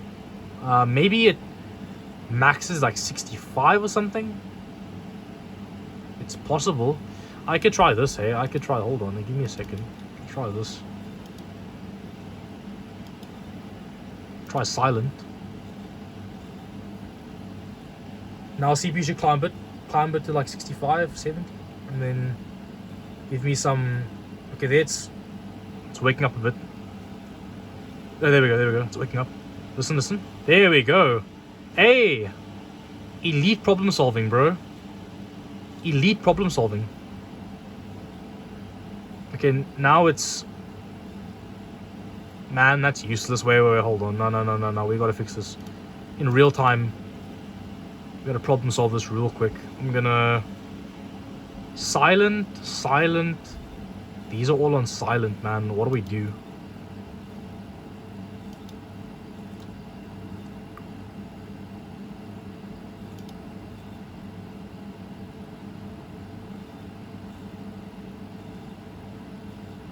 So I don't know. Why is chassis fan like running so low right now?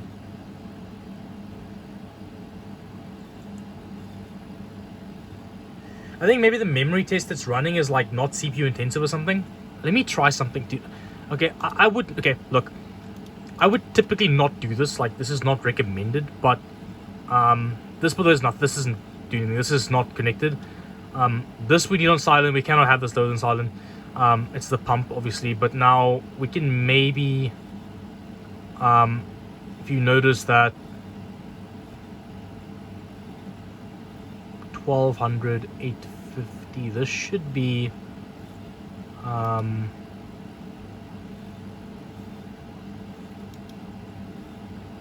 I don't know. CPU warm up, man. Like, wake up. Like, I need my max fan speed real quick, dude. Like, I need some max Noctua speed. I might just go back and, like, max out the Noctua in BIOS. I mean, look, you could say, like, oh, yeah, it's running stable with, like, decent temps at, like, 2000 RPM on the Noctua, but, like, that's useless to me. I don't like that. I'd rather have the Noctua nice and quick. To be honest.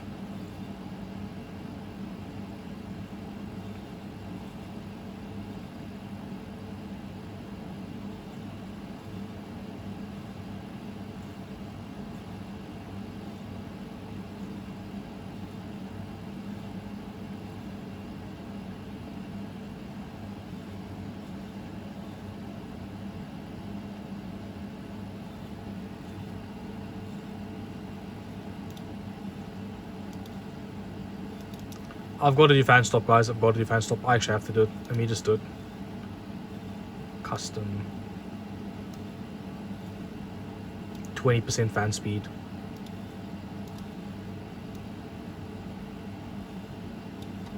Okay, CPU heat up now. Should heat up now. Let me do you as well. Custom.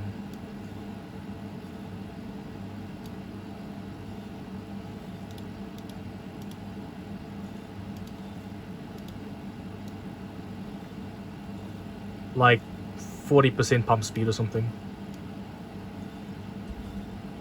There we go.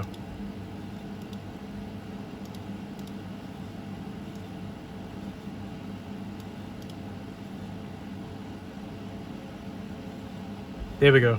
There we go. That's what I want to hear. Wake up.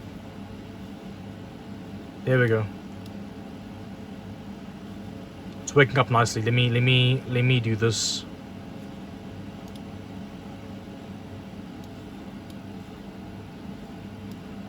Zero RPM Loki, guys. I don't know. No, that's crazy.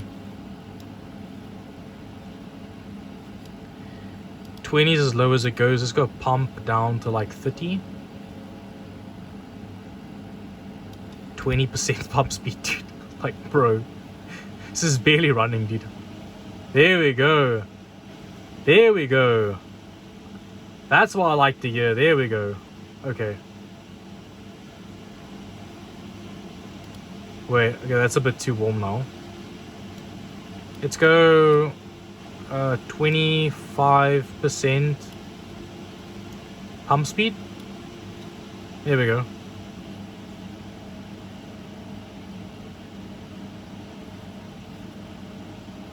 No.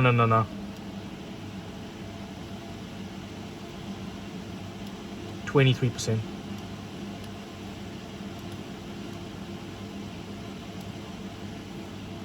There we go. Should be fine. There we go. Noctua, wake up. There we go. CPU with like 70-ish degrees. You guys are wondering like, why on earth is your CPU 70 degrees running TM5? Well, it be what it be.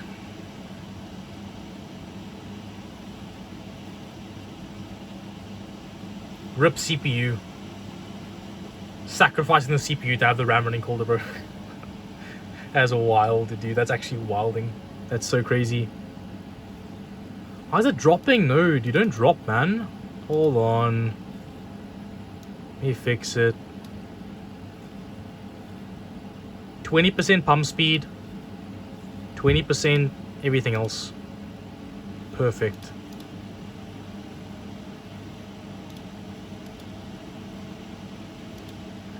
I'm gonna name No.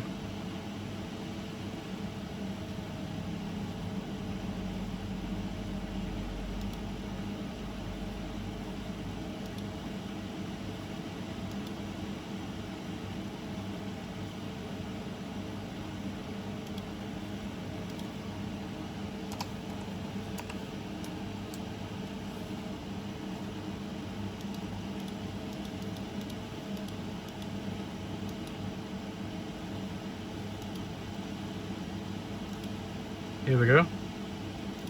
That worked.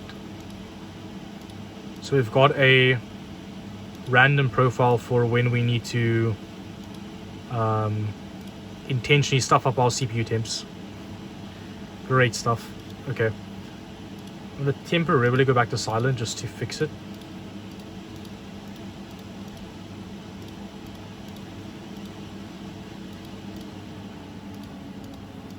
Okay, wait. No, back to 20%. There we go. All done.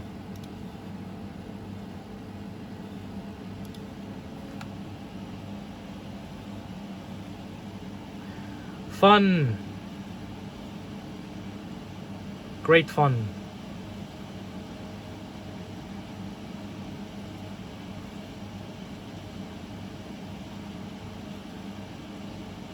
I want my CPU pegged right there at like, you know, 70C.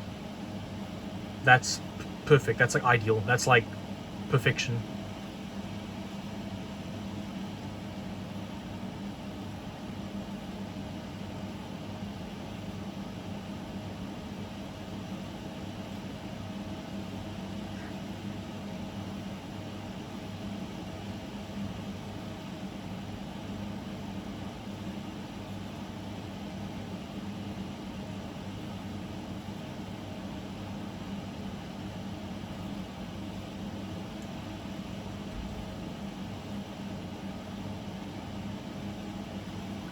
I'm gonna troll you guys just now when I finish this test.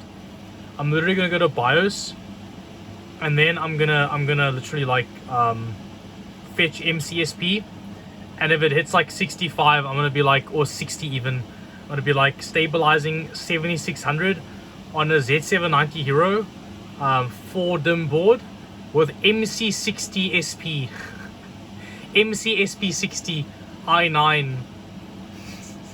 Like, bro. He's so troll. I hate when this happens, man. This is so annoying. See this? This right here is so annoying. Beyond annoying. It means we have to throw out our min-maxes now because you want to show in the screenshot afterwards. It's going to say 63.5 and this one might match it again, 63.5. Then it's chalked. Unfortunately, when you get that bug, you have to reset your min maxes. It is what it is. Let me have. I think having this open actually makes it run harder, and then it actually runs warmer. To be honest.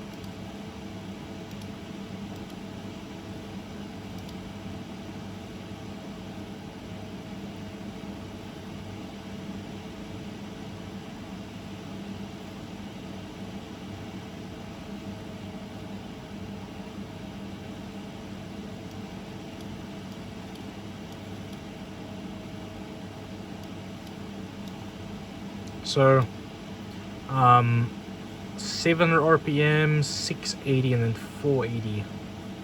Huh. I wonder if I can't like drop on these like 0 RPM. Maybe you can see up to like 70 degrees, more consistency or something. I don't know. I think we're fishing right now. I think, to be honest, like, you know, like 2700 RPM ish is still like pretty good. That's pretty much enough, you know. I don't think like 2.9 would matter that much, you know. I don't think it would be that much better, to be honest.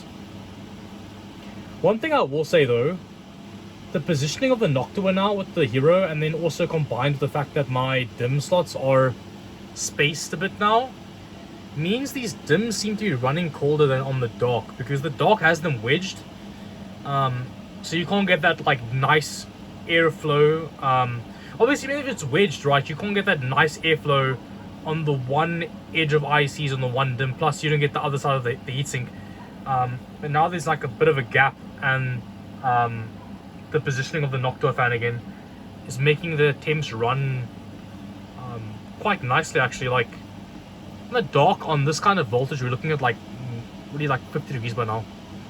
Obviously we have aircon on, but like temps are within reason. Like I say sub 50C is good, and then between 45 and 50 is good.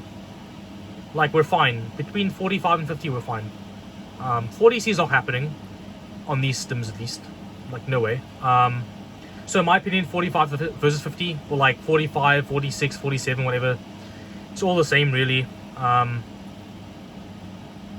Not much different to be honest. So but I'm not gonna sit here and talk for 45 minutes because we have 45 more minutes left of absolute, and about an hour before load shedding I'm gonna walk around or maybe watch some TV. So let me turn the TV on and then turn it down a bit, I guess. I don't have like a smart TV, so I can't like connect my earphones to it, unfortunately. Yay, our other hub bugged. Nice. Well, How do you know her? at least you guys know it's correct in my guess. So our second hub bugged now, so we've got to reset again. And we'll keep on doing this routinely every then so often whenever it bugs. So yeah.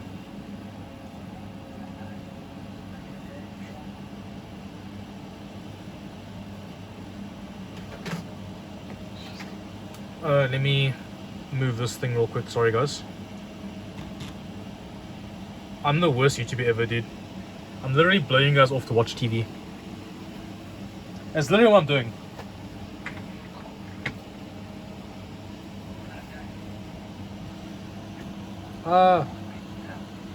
It's falling. No. Don't fall. Okay.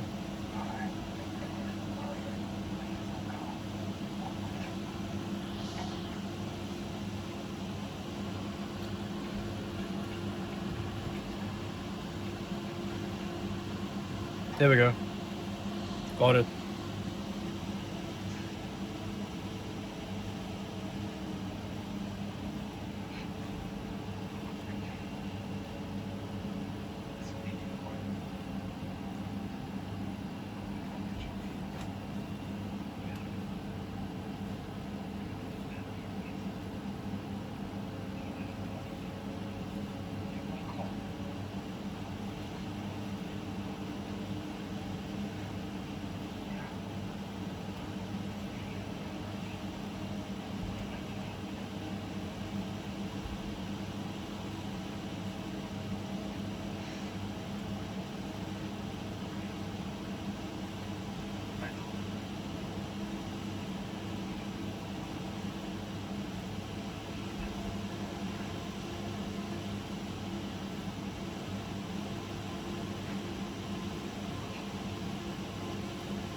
What is this movie right now?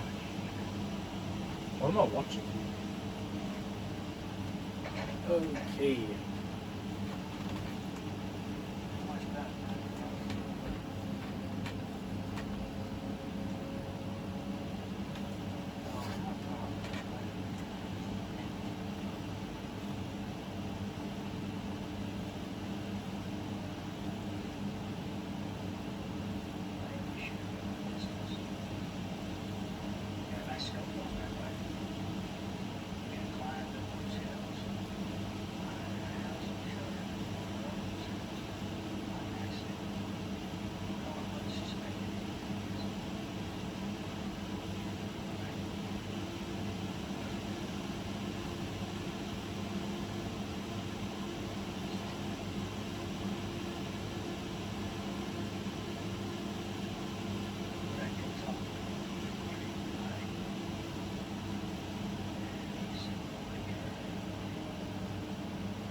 Let me actually turn this off for now. I can come back when it's at 1 hour. The only problem is like you wouldn't know if I changed settings. That's the issue. Let me do this. I'll just show you guys like time. It's 3:04 a.m. and this might change again if I have to reset, but like this is pretty much like, you know, I'm not gonna change anything, guys. I'll turn off now. It's been over 2 hours now, damn, and then I'll come back when it's done.